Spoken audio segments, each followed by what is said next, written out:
Punjabi radio ਜੁਗਾ ਸੇ ਸੁਣ ਰਹੇ ਸਾਰੀ ਸਰੋਤਿਆਂ ਨੂੰ ਬਲਵਿੰਦਰ ਕੌਰ ਵੱਲੋਂ ਪਿਆਰ ਭਰੀ ਸਤਿ ਸ਼੍ਰੀ ਅਕਾਲ। ਪ੍ਰੋਗਰਾਮ ਖਬਰ ਤੇ ਨਜ਼ਰ ਖਬਰ ਤੇ ਹੋਣ ਕੇ ਸਾਡੇ ਨਾਲ ਬਲਦੇਸਣ ਭਾਰਤ ਵਿੱਚ ਪੰਜਾਬ ਦੇ ਵੀ ਕੁਛ ਵਾਪਰਿਆ।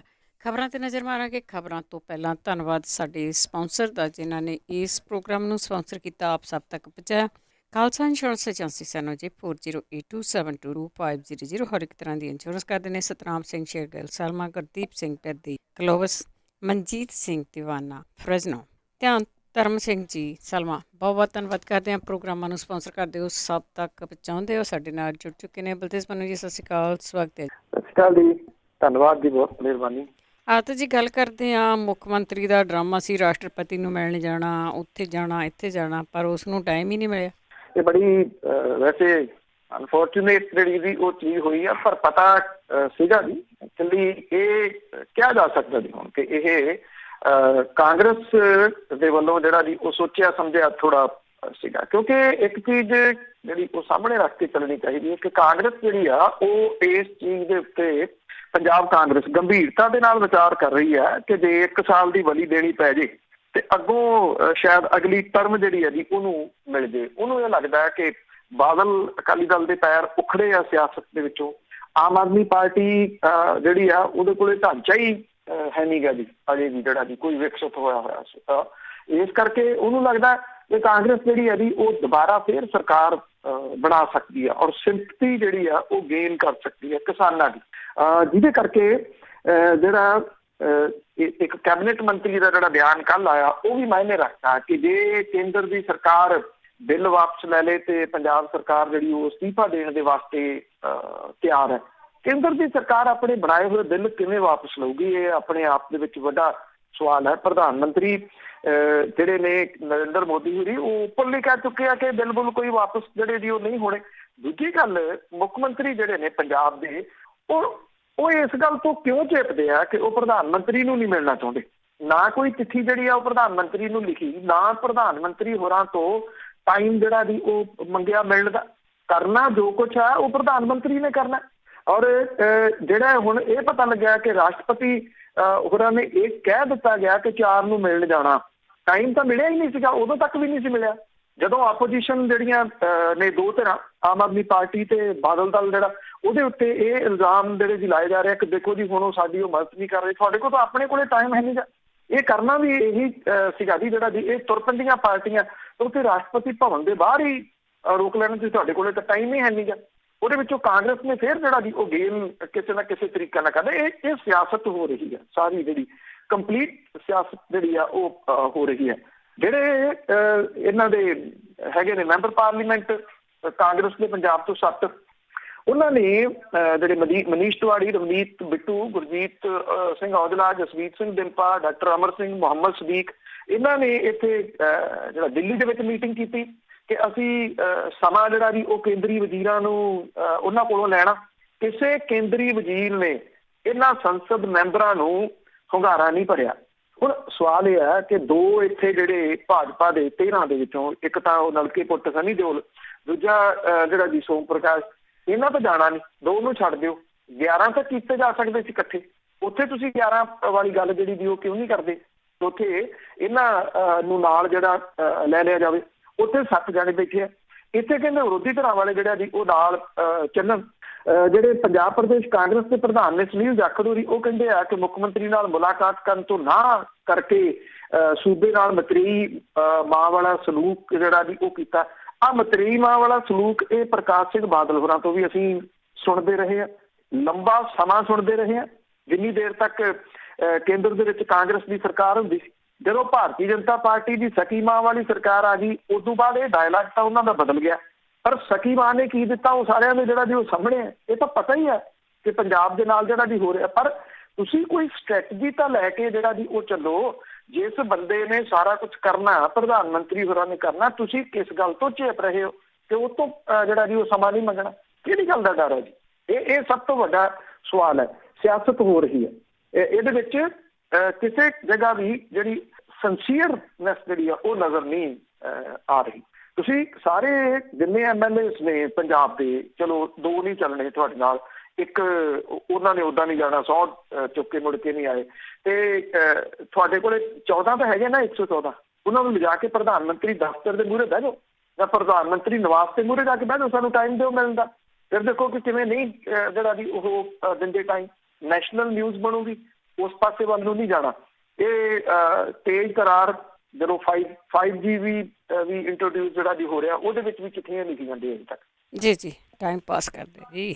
ਅੱਗੇ ਕਿਸਾਨ ਅੰਦੋਲਨ ਦੀ ਫਿਰ ਗੱਲ ਕਰੀਏ ਕਿ 1.5 ਮਹੀਨਾ ਤੇ ਹੋ ਗਿਆ, ਪਰ ਹੁਣ ਕੇਂਦਰ ਸਰਕਾਰ ਅਜੇ ਵੀ ਚੁੱਪਚਾਪ ਤੇ ਅੜੀ ਤੇ ਕਾਇਮ ਹੈ। ਦੇਖੋ ਗੱਲ ਉੱਥੇ ਹੀ ਖੜੀ ਹੈ ਜਿੱਥੋਂ ਸ਼ੁਰੂ ਹੋਈ ਸੀ। ਇਸ ਵੇਲੇ ਜਿਹੜੇ ਕਿਸਾਨ ਹੈ ਉਹ 5 ਤਰੀਕ ਦੀ ਤਿਆਰੀ ਦੇ ਵਿੱਚ ਲੱਗੇ ਹੋਏ ਆ। 5 ਤਰੀਕ ਨੂੰ ਚੱਕਾ ਜਾਮ ਭਾਰਤ ਪੱਧਰ ਦੇ ਉੱਤੇ ਹੋਣਾ। ਇਹਦੇ ਉੱਤੇ ਬੜਾ ਕੁਝ ਨਿਰਭਰ ਰਹੂਗਾ ਕਿ ਇਹਨੂੰ ਕਿੰਨਾ ਹੁੰਗਾਰਾ ਦੂਜੇ ਸੂਬਿਆਂ ਦੇ ਵਿੱਚ ਮਿਲਦਾ। ਪੰਜਾਬ ਦੇ ਵਿੱਚ ਹੁੰਗਾਰੇ ਦੇ ਉੱਤੇ ਕੋਈ ਕਿਸੇ ਨੂੰ ਕਿੰਤੂ ਪਰੰਤੂ ਨਹੀਂ ਹੈਗਾ। ਇੱਥੇ ਤਕਰੀਬਨ ਸਾਰੀਆਂ ਧਿਰਾਂ ਜਿਹੜੀਆਂ ਜੀ ਭਾਰਤੀ ਜਨਤਾ ਪਾਰਟੀ ਨੂੰ ਛੱਡ ਕੇ, ਜਿਹਦੀ ਕੋਈ ਇਸ ਵੇਲੇ ਪੰਜਾਬ ਦੇ ਵਿੱਚ ਬਹੁਤੀ ਵੁਕਤ ਵੀ ਹੈ ਨਹੀਂ, ਬਾਕੀ ਜਿਹੜੀਆਂ ਧਿਰਾਂ ਨੇ ਉਹ ਇਕਜੁੱਟ ਨੇ ਕਿਸਾਨ ਅੰਦੋਲਨ ਦੇ ਵਾਸਤੇ। ਉਸ ਦਿਨ 4 ਘੰਟਿਆਂ ਦੇ ਵਾਸਤੇ ਚੱਕਾ ਜਾਮ ਹੋਣਾ। ਵੇਖਣਾ ਬਾਕੀ ਸੂਬਿਆਂ ਦੇ ਵਿੱਚ ਹੁੰਗਾਰੇ ਵਾਲਾ ਹੋਊਗਾ ਕਿ ਕਿਹੋ ਜਿਹਾ ਹੁੰਗਾਰਾ ਜਿਹੜਾ ਉਹ ਮਿਲਦਾ। ਟੋਲ ਪਲਾਜ਼ਿਆਂ, ਕਾਰੋਬਾਰੀ ਟਿਕਾਣਿਆਂ, ਬਾਕੀ ਥਾਵਾਂ ਦੇ ਉੱਤੇ ਧਰਨੇ ਜਿਹੜੇ ਜੀ ਉਹ ਜਾਰੀ ਨੇ। ਔਰ ਇਹ ਜਿਹੜੇ ਐਡਵੋਕੇਟ ਜਨਰਲ ਹੈ ਉਹਦੇ ਨਾਲ ਅੱਜ ਕਿਸਾਨ ਜਥੇਬੰਦੀਆਂ ਦੀ ਮੀਟਿੰਗ ਜਿਹੜੀ ਜੀ ਉਹ ਹੋਣੀ ਆ। ਇਹ ਨਹੀਂ ਸਮਝ ਆਉਂਦੀ ਕਿ ਐਡਵੋਕੇਟ ਜਨਰਲ ਜਿਹੜੇ ਨੇ ਉਹ ਪੰਜਾਬ ਦੇ ਕਿਸਾਨਾਂ ਦੀਆਂ ਜਥੇਬੰਦੀਆਂ ਦੇ ਨਾਲ ਮੀਟਿੰਗ ਕਿਉਂ ਕਰਨਾ ਹੈ ਜਿਹੜਾ ਜੀ ਉਹ ਚਾਹੁੰਦੇ ਨੇ। ਕਰਨੀ ਤਾਂ ਮੀਟਿੰਗ ਜਿਹੜੀ ਉਹ ਸੈਂਟਰ ਦੇ ਨਾਲ ਜਿਹੜੀ ਉਹ ਚਾਹੀਦੀ ਹੈ। ਔਰ ਜਿਹੜੇ ਐਡਵੋਕੇਟ ਜਨਰਲ ਨੇ ਉਹਨਾਂ ਨੇ ਕੀ ਸਮਝਾਉਣਾ ਕਿਸਾਨਾਂ ਨੂੰ ਜਿਹੜਾ ਜੀ ਇਹ ਥੋੜਾ ਜਿਹਾ ਸਮਝ ਤੋਂ ਪਰੇ ਵਾਲੀ ਜਿਹੜੀ ਉਹ ਗੱਲ ਹੈ। 1.5 ਮਹੀਨਾ ਹੋ ਗਿਆ ਪੰਜਾਬ ਦੇ ਵਿੱਚ ਕਿਸਾਨ ਅੰਦੋਲਨ ਨੂੰ ਚੱਲਦਿਆਂ। ਔਰ ਜਿਹੜੀਆਂ ਟ੍ਰੇਨ ਨੇ ਉਹਦੇ ਟਰੈਕ ਦੇ ਉੱਤੇ ਕਿਸਾਨ ਬੈਠੇ ਰਹੇ ਆ, ਹੁਣ ਉੱਠ ਗਏ ਆ। ਹੁਣ ਕੇਂਦਰ ਦੀ ਸਰਕਾਰ ਦਾ ਅੱਜ ਆ ਗਿਆ ਜੀ 7 ਤਰੀਕ ਤੱਕ ਪਾਬੰਦੀ ਉਹਨੇ ਜਿਹੜੀ ਵੀ ਕਹਿਤੀ ਹੈ। 7 ਨਵੰਬਰ ਤੱਕ, ਪਹਿਲਾਂ 5 ਤੱਕ ਸੀ, ਹੁਣ 7 ਤੱਕ ਜਿਹੜੀ ਹੈ ਜੀ ਉਹ ਕਰਤੀ ਹੈ। ਕਿਸਾਨਾਂ ਨੇ ਧਰਨੇ ਜਿਹੜੇ ਆ ਓਵਰਆਲ ਸਾਰੇ ਟਰੈਕ ਤੋਂ ਤਾਂ ਉੱਠ ਗਏ ਹੋਏ ਆ, ਉਹਨਾਂ ਨੇ 6 ਤਰੀਕ ਤੱਕ ਵਧਾਏ ਆ। ਕੇਂਦਰ ਦੀ ਸਰਕਾਰ ਨੇ 1 ਦਿਨ ਹੋਰ ਅੱਗੇ ਪਾਤਾ ਜੀ, 7 ਤਰੀਕ ਤੱਕ ਜਿਹੜਾ ਜੀ ਅਸੀਂ ਟ੍ਰੇਨਾਂ ਨਹੀਂ ਜਿਹੜੀਆਂ ਜੀ ਉਹ ਚਲਾਉਣੀਆਂ, ਕਿਉਂਕਿ ਕੇਂਦਰ ਦੀ ਸਰਕਾਰ ਸਿੱਧੇ ਦੇ ਰੂਪ ਦੇ ਵਿੱਚ ਪੰਜਾਬ ਨੂੰ ਬਲਦੀ ਦੇ ਬੂਥੇ ਦੇ ਵਿੱਚ ਜਿਹੜਾ ਜੀ ਉਹ ਦੇਣਾ ਚਾਹੁੰਦੀ ਹੈ ਕਿ ਇੱਥੇ ਬਿਜਲੀ ਵਗੈਰਾ ਜਿਹੜੀ ਜੀ ਉਹ ਬੰਦ ਹੋ ਜਾਏ। ਜਿਹੜੀ ਮਹਿੰਗਾਈ ਆ ਉਹ ਸਿਰ ਚੜ੍ਹ ਕੇ ਬੋਲਣ ਲੱਗ ਗਈ। ਜਿਹੜੇ ਵੇਚਣ ਵਾਲੇ ਆ ਉਹਨਾਂ ਨੂੰ ਇਸ ਗੱਲ ਦੇ ਨਾਲ ਕੋਈ ਬਹੁਤਾ ਭਾਅ ਨਹੀਂ ਹੁੰਦਾ ਕਿ ਐਜੀਟੇਸ਼ਨ ਚੱਲ ਰਹੀ ਹੈ, ਇਹਦੇ ਨਾਲ ਕਿਹੜੀ ਭਾਈਚਾਰੇ ਦੇ ਉੱਤੇ ਅਸਰ ਪਊਗਾ, ਕੀ ਹੋਊਗਾ। ਉਹਨਾਂ ਨੇ ਤਾਂ ਬਲੈਕ ਮਾਰਕੀਟਿੰਗ ਜਿਹੜੀ ਵੀ ਉਹ ਕਰਨੀ ਹੁੰਦੀ ਹੈ, ਇੱਕ ਨਹੀਂ ਤਾਂ ਦੂਜੇ ਤਰੀਕੇ ਨਾਲ ਕਰ ਲੈਣਗੇ। ਹੁਣ ਤਾਂ ਬਹਾਨਾ ਬੜਾ ਵਧੀਆ, ਇਹਦੀ ਮਾਲ ਗੱਡੀਆਂ ਤਾਂ ਚੱਲ ਵੀ ਨਹੀਂ ਰਹੀਆਂ, ਜਿਵੇਂ ਸਾਰਾ ਕੁਝ ਮਾਲ ਗੱਡੀਆਂ ਦੇ ਉੱਤੇ ਆਉਂਦਾ ਹੋਵੇ, ਟਰੱਕਾਂ ਦੇ ਉੱਤੇ ਵੀ ਬਹੁਤ ਕੁਝ ਜਿਹੜਾ ਜੀ ਉਹ ਆਉਂਦਾ। ਸੂਬੇ ਦੇ ਐਡਵੋਕੇਟ ਜਨਰਲ ਅਤੁਲ ਨੰਦਾ ਦੇ ਵੱਲੋਂ ਕਿਸਾਨ ਜਥੇਬੰਦੀਆਂ ਦੇ ਨਾਲ ਮੀਟਿੰਗ ਜਿਹੜੀ ਉਹ ਕੀਤੀ ਜਾਣੀ ਹੈ। ਇਹਦੇ ਵਿੱਚ ਵਿਧਾਨ ਸਭਾ ਵੱਲੋਂ ਪਾਸ ਕੀਤੇ ਗਏ ਬਿੱਲਾਂ ਬਾਰੇ ਚਰਚਾ ਜਿਹੜੀ ਉਹ ਹੋਊਗੀ। ਕਿਸਾਨ ਜਥੇਬੰਦੀਆਂ ਦੇ ਸ਼ੰਕੇ ਦੂਰ ਕਰਨ ਦੇ ਯਤਨ ਜਿਹੜੇ ਵੀ ਉਹ ਕੀਤੇ ਜਾਣਗੇ। ਆਰਥਿਕ ਸੰਕਟ ਜਿਹੜਾ ਖੜਾ ਹੋ ਗਿਆ ਪੰਜਾਬ ਦੇ ਵਾਸਤੇ, ਉਹਦੀ ਗੱਲ ਜਿਹੜੀ ਉਹ ਕੀਤੀ ਜਾਊਗੀ। ਇਹ ਕਿਸਾਨਾਂ ਨੂੰ ਸਮਝਾਉਣ ਦੀ ਲੋੜ ਕਿਉਂ ਪੈ ਗਈ ਬਿੱਲਾਂ ਦੇ ਬਾਰੇ ਦੇ ਵਿੱਚ, ਇਹ ਵੱਡਾ ਜਿਹੜਾ ਜੀ ਉਹ ਸਵਾਲ ਹੈ। ਕਿਉਂਕਿ ਜਿਹੜੀ ਅਸਲ ਬਿੱਲੀ ਹੈ ਨਾ ਜੀ ਉਹ ਥੈਲਿਓਂ ਬਾਹਰ ਆ ਗਈ ਕਿ ਇਹ ਜਿਹੜੇ ਬਿੱਲ ਨੇ ਇਹ ਤਾਂ ਕੇਂਦਰ ਦੇ ਜਿਹੜੇ ਬਿੱਲ ਨੇ ਉਹਨਾਂ ਦੇ ਅਗੇਂਸਟ ਨੇ। ਹੁਣ ਜਿਹੜਾ ਜਿਸ ਤਰੀਕੇ ਦੇ ਨਾਲ ਛੱਤੀਸਗੜ੍ਹ ਨੇ ਜਿਹੜਾ ਜੀ ਉਹ ਕੀਤਾ, ਜਾਂ ਜਿਸ ਤਰੀਕੇ ਦੇ ਨਾਲ ਕੇਰਲਾ ਨੇ ਕੀਤਾ, ਉਹਨਾਂ ਨੇ ਕੇਂਦਰੀ ਬਿੱਲਾਂ ਨੂੰ ਨਹੀਂ ਛੇੜਿਆ। ਤੁਸੀਂ ਕੇਂਦਰੀ ਬਿੱਲਾਂ ਨੂੰ ਛੇੜ ਨਹੀਂ ਸਕਦੇ, ਸੂਬਿਆਂ ਕੋਲੇ ਅਧਿਕਾਰ ਨਹੀਂ ਹੈ ਜੀ। ਉਹਨਾਂ ਨੇ ਆਪਣੇ ਰਾਜ ਦੇ ਬਿੱਲ ਜਿਹੜੇ ਜੀ ਉਹ ਪਾਸ ਕਰਤੇ, ਉਹਦੇ ਉੱਤੇ ਰਾਜਪਾਲ ਨੂੰ ਦਸਤਖਤ ਕਰਨੇ ਪੈਂਦੇ ਆ। ਮੰਨ ਲਓ ਜੇ ਇੱਕ ਵਾਰੀ ਰਾਜਪਾਲ ਮੋੜ ਦੇਵੇ ਤੇ ਵਿਧਾਨ ਸਭਾ ਮੁੜ ਕੇ ਫਿਰ ਭੇਜ ਦਿੰਦੀ ਆ ਰਾਜਪਾਲ ਨੂੰ, ਫਿਰ ਉਹਨੂੰ ਸਾਈਨ ਕਰਨੇ ਪੈਂਦੇ ਆ। ਜਦੋਂ ਮਾਮਲਾ ਕੇਂਦਰ ਦਾ ਆ ਗਿਆ ਜੀ ਉੱਥੇ ਗਰਾਰੀ ਅੜ ਗਈ, ਗਰਾਰੀ ਅੜਾ ਦਿੱਤੀ ਗਈ। ਤੁਸੀਂ ਇਹ ਜਿਹੜਾ ਜੀ ਉਹ ਕਹਿ ਲਓ। ਤਾਂ ਕਰਕੇ ਹੁਣ ਜਿਹੜੇ ਐਡਵੋਕੇਟ ਜਨਰਲ ਨੇ ਉਹਨਾਂ ਨੂੰ ਭੇਜਿਆ ਜਾ ਰਿਹਾ ਕਿ ਉਹ ਸਮਝਾਉਣ ਕਿਸਾਨਾਂ ਨੂੰ। ਹੁਣ ਐਡਵੋਕੇਟ ਜਨਰਲ ਕੀ ਸਮਝਾਉਣਗੇ? ਜਿਹੜੇ ਪੰਜਾਬ ਸਰਕਾਰ ਨੇ ਕੇਸ ਹਾਰਨ ਦੇ ਵਾਸਤੇ ਜਿਹੜਾ ਵੀ ਉਹ ਰੱਖੇ ਹੋਏ ਆ ਕਿ ਕੇਸ ਹਾਰਨੇ ਕਿਵੇਂ, ਜਿੱਤਣ ਦੇ ਵਾਸਤੇ ਤਾਂ ਹੈ ਨਹੀਂ। ਕਿੰਨੇ ਕੁ ਜਿਹੜੇ ਜੀ ਉਹਨਾਂ ਨੇ ਜਿੱਤ ਕੇ ਦਿੱਤੇ ਆ ਹੁਣ ਤੱਕ ਪੰਜਾਬ ਦੇ ਕੇਸ, ਉਹ ਵੱਖ-ਵੱਖ ਜਿਹੜੇ ਜੀ ਤੁਹਾਡੇ ਸਾਹਮਣੇ ਨੇ। ਚਾਹੇ ਉਹ ਬਾਈਬਲ ਕਲਾਂ ਵਾਲਾ ਹੈ, ਚਾਹੇ ਉਹ ਜਿਹੜਾ ਕੋਲ ਵਾਸ਼ ਵਾਲਾ ਸੀਗਾ, ਚਾਹੇ ਉਹ ਬਿਜਲੀ ਕੰਪਨੀਆਂ ਵਾਲਾ ਜਿਹੜਾ ਜੀ, ਇੱਕ ਤੋਂ ਬਾਅਦ ਇੱਕ ਜਿਹੜੇ ਜੀ ਉਹ ਬਥੇਰੇ ਨੇ ਕੇਸ ਜਿਹੜੇ ਸਾਰੇ ਦੇ ਸਾਰੇ ਹਾਰੇ ਨੇ। ਇਹਨਾਂ ਨੇ ਜਿੱਤਿਆ ਕਿਹੜਾ ਜੀ ਉਹ ਅਜੇ ਤੱਕ ਨਹੀਂ ਜਿੰਦਾ ਕੋਈ। ਉੱਥੇ ਤਾਂ ਜਾਂਦੇ ਹੀ ਨਹੀਂ ਜੀ। ਅੱਗੇ ਗੱਲ ਕਰਦੇ ਹਾਂ ਰਾਜਸਥਾਨ ਦੀ ਵਿਧਾਨ ਸਭਾ ਦੀ। ਉਹਨਾਂ ਨੇ ਵੀ ਖੇਤੀ ਵਾਲੇ ਬਿੱਲ ਆ ਜਿਹੜੇ ਉਹਨਾਂ ਦੇ ਅਪਰੋਚ 'ਚ ਮਤਾ ਪਾਸ ਕੀਤਾ। ਬਿਲਕੁਲ ਜੀ। ਐਕਚੁਅਲੀ ਇਹ ਜਿਹੜਾ ਹੈਗਾ ਰਾਜਸਥਾਨ ਦੀ, ਉਹਦੇ ਵੱਲੋਂ ਕੇਂਦਰ ਦੇ ਖੇਤੀ ਕਾਨੂੰਨਾਂ ਦੇ ਟਾਕਰੇ ਦੇ ਵਾਸਤੇ 3 ਬਿੱਲਾਂ ਨੂੰ ਜ਼ਬਾਨੀ ਵੋਟਾਂ ਨਾਲ ਪਾਸ ਕਰ ਦਿੱਤਾ ਗਿਆ ਜੀ। ਔਰ ਇਹ ਤੋਂ ਪਹਿਲਾਂ ਭਾਜਪਾ ਵਿਧਾਇਕਾਂ ਨੇ ਸਦਨ ਚੋਂ ਵਾਕਆਊਟ ਜਿਹੜਾ ਉਹ ਕਰ ਦਿੱਤਾ। ਰਾਜਸਥਾਨ ਦੂਜਾ ਸੂਬਾ ਬਣ ਗਿਆ ਜਿਹਨੇ ਪੰਜਾਬ ਤੋਂ ਬਾਅਦ ਕੇਂਦਰੀ ਕਾਨੂੰਨਾਂ ਨੂੰ ਰੱਦ ਕਰਕੇ ਖੇਤੀ ਬਿੱਲ ਜਿਹੜੇ ਆ ਉਹ ਪਾਸ ਕੀਤੇ ਆ।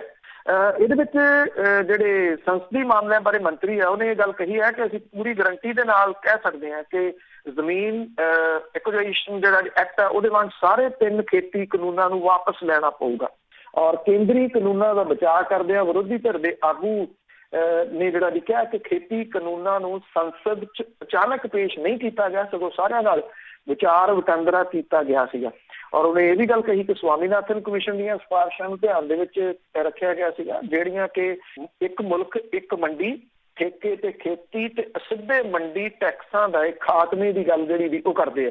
ਇਹ ਕਿਹਾ ਗਿਆ ਕਿ ਮੁੱਖ ਮੰਤਰੀ ਅਸ਼ੋਕ ਗਹਿਲੋਤ ਨੇ ਇਹ ਬਿੱਲ ਰਾਜਸਥਾਨ ਵਿਧਾਨ ਸਭਾ 'ਚ ਇਸ ਲਈ ਲਿਆਂਦੇ ਤਾਂ ਕਿ ਕਾਂਗਰਸ ਦੇ ਦਿੱਲੀ 'ਚ ਬੈਠੇ ਆਗੂਆਂ ਨੂੰ ਖੁਸ਼ ਜਿਹੜਾ ਉਹ ਕੀਤਾ ਜਾ ਸਕੇ। ਇਹ ਜਿਹੜੇ ਬਿੱਲ ਆ ਜੀ ਇਹ ਪੰਜਾਬ ਵਾਲੀ ਤਰਜ਼ ਦੇ ਉੱਤੇ ਹੀ ਆ, ਇਹ ਉਦਾਂ ਹੀ ਰਾਜਪਾਲ ਦੇ ਥਰੂ ਜਿਹੜਾ ਵੀ ਉਹ ਜਾਣੇ ਆ, ਕਿਉਂਕਿ ਕਾਂਗਰਸ ਨੇ ਕਿਹਾ ਕਿ ਉਹ ਜਿੱਥੇ ਜਿੱਥੇ ਉਹਨਾਂ ਦੀ ਸਰਕਾਰ ਹੈ ਉੱਥੇ ਉੱਥੇ ਇਹਨਾਂ ਬਿੱਲਾਂ ਦਾ ਇਸੇ ਤਰੀਕੇ ਦੇ ਨਾਲ ਵਿਰੋਧ ਜਿਹੜਾ ਉਹ ਕੀਤਾ ਜਾਊਗਾ। ਉਧਰ ਅੱਜ ਪ੍ਰਧਾਨ ਮੰਤਰੀ ਦੀ ਫੋਟੋ ਲਾ ਕੇ ਕੁਝ ਅਖਬਾਰਾਂ ਦੇ ਵਿੱਚ ਵੱਡਾ ਇਸ਼ਤਿਹਾਰ ਜਿਹੜਾ ਜੀ ਉਹ ਪੌਣੇ 1 ਸਫ਼ੇ ਦਾ ਅਖਬਾਰਾਂ ਦਾ ਜਿਹੜਾ ਜੀ ਉਹ ਦਿੱਤਾ ਗਿਆ ਕੇਂਦਰ ਦੀ ਸਰਕਾਰ ਵੱਲੋਂ, ਜਿਹਦੇ ਵਿੱਚ ਇਹ ਦੱਸਣ ਦੀ ਕੋਸ਼ਿਸ਼ ਕੀਤੀ ਗਈ ਹੈ ਕਿ ਸੁਤੰਤਰ ਕਿਸਾਨ ਸਸ਼ਸਤ ਕਿਸਾਨ ਜਿਹੜਾ ਜੀ ਪੰਜਾਬੀ ਦੇ ਵਿੱਚ ਜਿਹੜਾ ਜੀ ਉਹ ਤੁਹਾਨੂੰ ਪਤਾ ਜਿਹੋ ਜੀ ਇਹ ਪੰਜਾਬੀ ਦਾ ਤਰਜਮਾ ਜਿਹੜਾ ਵੀ ਉਹ ਕਰਦੇ ਉਸੇ ਤਰੀਕੇ ਦਾ। ਔਰ ਉਹਦੇ ਵਿੱਚ ਜਿਹੜੀਆਂ ਇਹ ਗੱਲਾਂ ਕੀਤੀਆਂ ਗਈਆਂ ਨੇ ਕਿ ਕਿਸਾਨਾਂ ਦੇ ਸਵਾਲ ਕੀ ਨੇ, ਅਸਲੀਅਤ ਜਿਹੜੀ ਹੈ ਜੀ ਉਹ ਕੀ ਆ। ਇਹ ਲੰਮਾ ਚੌੜਾ ਜਿਹੜਾ ਇਸ਼ਤਿਹਾਰ ਆ ਅੱਜ ਦੀਆਂ ਅਖਬਾਰਾਂ ਦੇ ਵਿੱਚ ਛਪਿਆ ਤਾਂ ਕਰਕੇ ਆ ਕਿ ਜਿਹੜੀ ਫਿਕਰਮੰਦੀ ਉਹ ਤਾਂ ਹੈਗੀ। ਹੁਣ ਜੇ ਕਿਸੇ ਨੂੰ ਇਹ ਲੱਗਦਾ ਕਿ ਕੋਈ ਫਰਕ ਨਹੀਂ ਗਾ ਹੈਗਾ ਤੇ ਮੇਰਾ ਖਿਆਲ ਇਹ ਵੱਡੇ ਵੱਡੇ ਇਸ਼ਤਿਹਾਰ ਜਿਹੜੇ ਵੀ ਅੱਜ ਦੀਆਂ ਅਖਬਾਰਾਂ ਦੇ ਵਿੱਚ ਉਹ ਵਿਅਕਤੀ ਜਿਹੜਾ ਜੀ ਉਹ ਦੇਖ ਲੈਣ। ਅੜੀ ਦੀ ਜਿੱਦਾਂ ਆਪਾਂ ਪਹਿਲਾਂ ਵੀ ਗੱਲ ਕੀਤੀ, ਅੜੀ ਜਿਹੜੀ ਆ ਉਹ ਜਿਉਂ ਦੀ ਤਿਉਂ ਕਾਇਮ ਆ ਜੀ। ਅਗਲੇ ਸਵਾਲ ਵੱਲ ਚੱਲਦੇ ਹਾਂ। ਸਰੋਤੇ ਦੱਸਦੀ ਹੈ ਕਿ ਜਦੋਂ ਸਾਡੀਆਂ ਖਬਰਾਂ ਖਤਮ ਹੋ ਗਈਆਂ ਤੇ ਤੁਸੀਂ ਕਾਲ ਕਰਕੇ ਜੇ ਤੁਹਾਡਾ ਵੀ ਕੋਈ ਸਵਾਲ ਆ ਤੇ ਤੁਸੀਂ ਪੁੱਛ ਸਕਦੇ ਹੋ। 4082725000 ਦਾ ਫੋਨ ਨੰਬਰ ਆ। ਅੱਗੇ ਗੱਲ ਕਰਦੇ ਹਾਂ ਨੈਸ਼ਨਲ ਗ੍ਰੀਨ ਟ੍ਰਿਬਿਊਨਲ ਦੀ। ਉਹ ਪਟਾਕਿਆਂ ਦੇ ਉੱਤੇ ਪਾਬੰਦੀ ਦੀ ਕੀ ਗੱਲਬਾਤ ਚੱਲ ਰਹੀ ਹੈ? ਦੇਖੋ ਇਹ ਬੜੀ ਹੈਰਾਨਗੀ ਵਾਲੀ ਥੋੜੀ ਜਿਹੜੀ ਵੀ ਉਹ ਗੱਲ ਹੈ ਕਿ ਅਜੇ 4 ਦਿਨ ਪਹਿਲਾਂ ਇੱਕ ਪੋਲਿਊਸ਼ਨ ਨੂੰ ਕੰਟਰੋਲ ਕਰਦਾ ਆਰਡੀਨੈਂਸ ਕੇਂਦਰ ਦੀ ਸਰਕਾਰ ਨੇ ਜਾਰੀ ਕੀਤਾ। ਇਹ ਕਿਹਾ ਕਿ ਪੋਲਿਊਸ਼ਨ ਬਹੁਤ ਵੱਧ ਰਿਹਾ ਔਰ ਇਸ ਕਰਕੇ ਇਹਨੂੰ ਕੰਟਰੋਲ ਕਰਨਾ ਬੜਾ ਜ਼ਰੂਰੀ ਹੈ। ਇਹ ਚਰਚਾ ਵੀ ਹੋਇਆ ਜਿਹੜਾ ਜੀ ਕਿ ਇਹ ਸਿਰਫ ਕਿਸਾਨਾਂ ਦੇ ਗਲ 'ਚ ਅੰਗੂਠਾ ਦੇਣ ਦੇ ਵਾਸਤੇ ਜਿਹੜਾ ਜੀ ਉਹ ਬਿੱਲ ਲਿਆਂਦਾ ਗਿਆ ਪਰਾਲੀ ਦੇ ਜਿਹੜਾ ਉਹ ਕਰਕੇ। ਹੁਣ ਜਿਹੜਾ ਨੈਸ਼ਨਲ ਗ੍ਰੀਨ ਟ੍ਰਿਬਿਊਨਲ ਆ ਉਹਨੇ ਵਾਤਾਵਰਨ ਤੇ ਜੰਗਲਾਤ ਮੰਤਰਾਲੇ ਸਣੇ 4 ਸੂਬਿਆਂ ਦੀਆਂ ਸਰਕਾਰਾਂ ਨੂੰ ਨੋਟਿਸ ਜਾਰੀ ਕਰਕੇ ਪੁੱਛਿਆ ਕਿ ਕੀ ਲੋਕਾਂ ਦੀ ਸਿਹਤ ਤੇ ਵਾਤਾਵਰਨ ਖਾਤਰ 7 ਤੋਂ ਲੈ ਕੇ 30 ਨਵੰਬਰ ਤੱਕ ਪਟਾਕਿਆਂ ਤੇ ਪਾਬੰਦੀ ਲਾਈ ਜਾ ਸਕਦੀ ਹੈ। ਜਿਹੜਾ ਕੌਮੀ ਗ੍ਰੀਨ ਟ੍ਰਿਬਿਊਨਲ ਦੇ ਚੇਅਰਮੈਨ ਹੈ ਜਸਟਿਸ AK ਗੋਇਲ ਨੇ ਜਿਹੜਾ ਮੰਤਰਾਲਾ ਕੇਂਦਰੀ ਪ੍ਰਦੂਸ਼ਣ ਕੰਟਰੋਲ ਬੋਰਡ, ਦਿੱਲੀ ਪ੍ਰਦੂਸ਼ਣ ਕੰਟਰੋਲ ਕਮੇਟੀ, ਦਿੱਲੀ ਦੇ police commissioner, Delhi, Haryana, UP ਤੇ ਰਾਜਸਥਾਨ ਦੀ ਸਰਕਾਰ ਤੋਂ ਜਵਾਬ ਮੰਗਿਆ। ਸੀਨੀਅਰ ਵਕੀਲਾਂ ਰਾਜ ਪੰਜਵਾਨੀ ਤੇ ਸਿਵਾਨੀ ਘੋਸ਼ ਨੂੰ ਇਸ ਮਾਮਲੇ ਦੇ ਵਿੱਚ ਅਦਾਲਤ ਨੂੰ ਸਹਿਯੋਗ ਕਰਨ ਲਈ ਕਿਹਾ ਗਿਆ। ਇੰਡੀਅਨ ਸੋਸ਼ਲ ਰਿਸਪੌਂਸਿਬਿਲਿਟੀ ਨੈਟਵਰਕ ਨੇ ਸੰਤੋਸ਼ ਗੁਪਤਾ ਦੇ ਰਾਹੀਂ ਅਪੀਲ ਜਿਹੜੀ ਉਹ ਦਾਇਰ ਕੀਤੀ ਸੀ ਔਰ ਅਰਜ਼ੀ ਦੇ ਵਿੱਚ ਪਟਾਕਿਆਂ ਦੇ ਨਾਲ ਹੋਣ ਵਾਲੇ ਪ੍ਰਦੂਸ਼ਣ ਦੇ ਖਿਲਾਫ ਕਾਰਵਾਈ ਜਿਹੜੀ ਉਹ ਮੰਗੀ ਸੀ, ਕਿਉਂਕਿ NCR ਦੇ ਵਿੱਚ ਪ੍ਰਦੂਸ਼ਣ ਦਾ ਪੱਧਰ ਪਹਿਲਾਂ ਹੀ ਜਿਹੜਾ ਜੀ ਉਹ ਵੱਧਦਾ। COVID-19 ਨੂੰ ਵੀ ਜਿਹੜਾ ਜੀ ਇਹ ਕਿਹਾ ਗਿਆ ਕਿ ਇਹ COVID-19 ਨੂੰ ਗੰਭੀਰ ਬਣਾ ਸਕਦਾ ਇਹ ਜਿਹੜਾ ਪੋਲਿਊਸ਼ਨ ਆ ਪਟਾਕਿਆਂ ਦੇ ਨਾਲ ਹੋਣ ਵਾਲਾ। ਇਹਦੇ ਨਾਲ ਵਾਇਰਸ ਜਿਹੜਾ ਜੀ ਉਹ ਫੇਰ ਇੱਕ ਵਾਰੀ ਆਪਣਾ ਜ਼ੋਰ ਫੜ ਸਕਦਾ। ਵੈਸੇ ਕੁਝ ਥਾਵਾਂ ਤੇ ਉਹਨੇ ਜ਼ੋਰ ਫੜਿਆ, ਮੈਂ ਤੁਹਾਨੂੰ ਉਹ ਵੀ ਜਿਹੜਾ ਜੀ ਉਹ ਦੱਸਦਾ। ਅਰਜ਼ੀ ਦੇ ਵਿੱਚ ਇਹ ਕਿਹਾ ਗਿਆ ਕਿ ਕੇਂਦਰੀ ਸਿਹਤ ਮੰਤਰੀ ਦੇ ਬਿਆਨ ਦਾ ਹਵਾਲਾ ਦਿੱਤਾ ਗਿਆ ਜਿਹਦੇ ਵਿੱਚ ਕਿਹਾ ਗਿਆ ਕਿ ਤਿਉਹਾਰਾਂ ਦੇ ਸੀਜ਼ਨ ਦੇ ਦੌਰਾਨ ਹਵਾ ਪ੍ਰਦੂਸ਼ਣ ਕਰਕੇ ਕੋਰੋਨਾ ਦੇ ਕੇਸ ਜਿਹੜੇ ਆ ਜੀ ਉਹ ਵੱਧ ਸਕਦੇ ਆ। ਦਿੱਲੀ ਦੇ ਵਿੱਚ 5000 ਕੇਸਾਂ ਦੀ ਥਾਂ ਤੇ ਪਰ ਦਿਨ 15000 ਕੇਸ ਜਿਹੜੇ ਆ ਉਹ ਸਾਹਮਣੇ ਆ ਸਕਦੇ ਆ ਤੇ ਸਾਹ ਘੁੱਟਣ ਵਰਗੀ ਸਥਿਤੀ ਜਿਹੜੀ ਹੈ ਜੀ ਉਹ ਬਣ ਸਕਦੀ ਹੈ।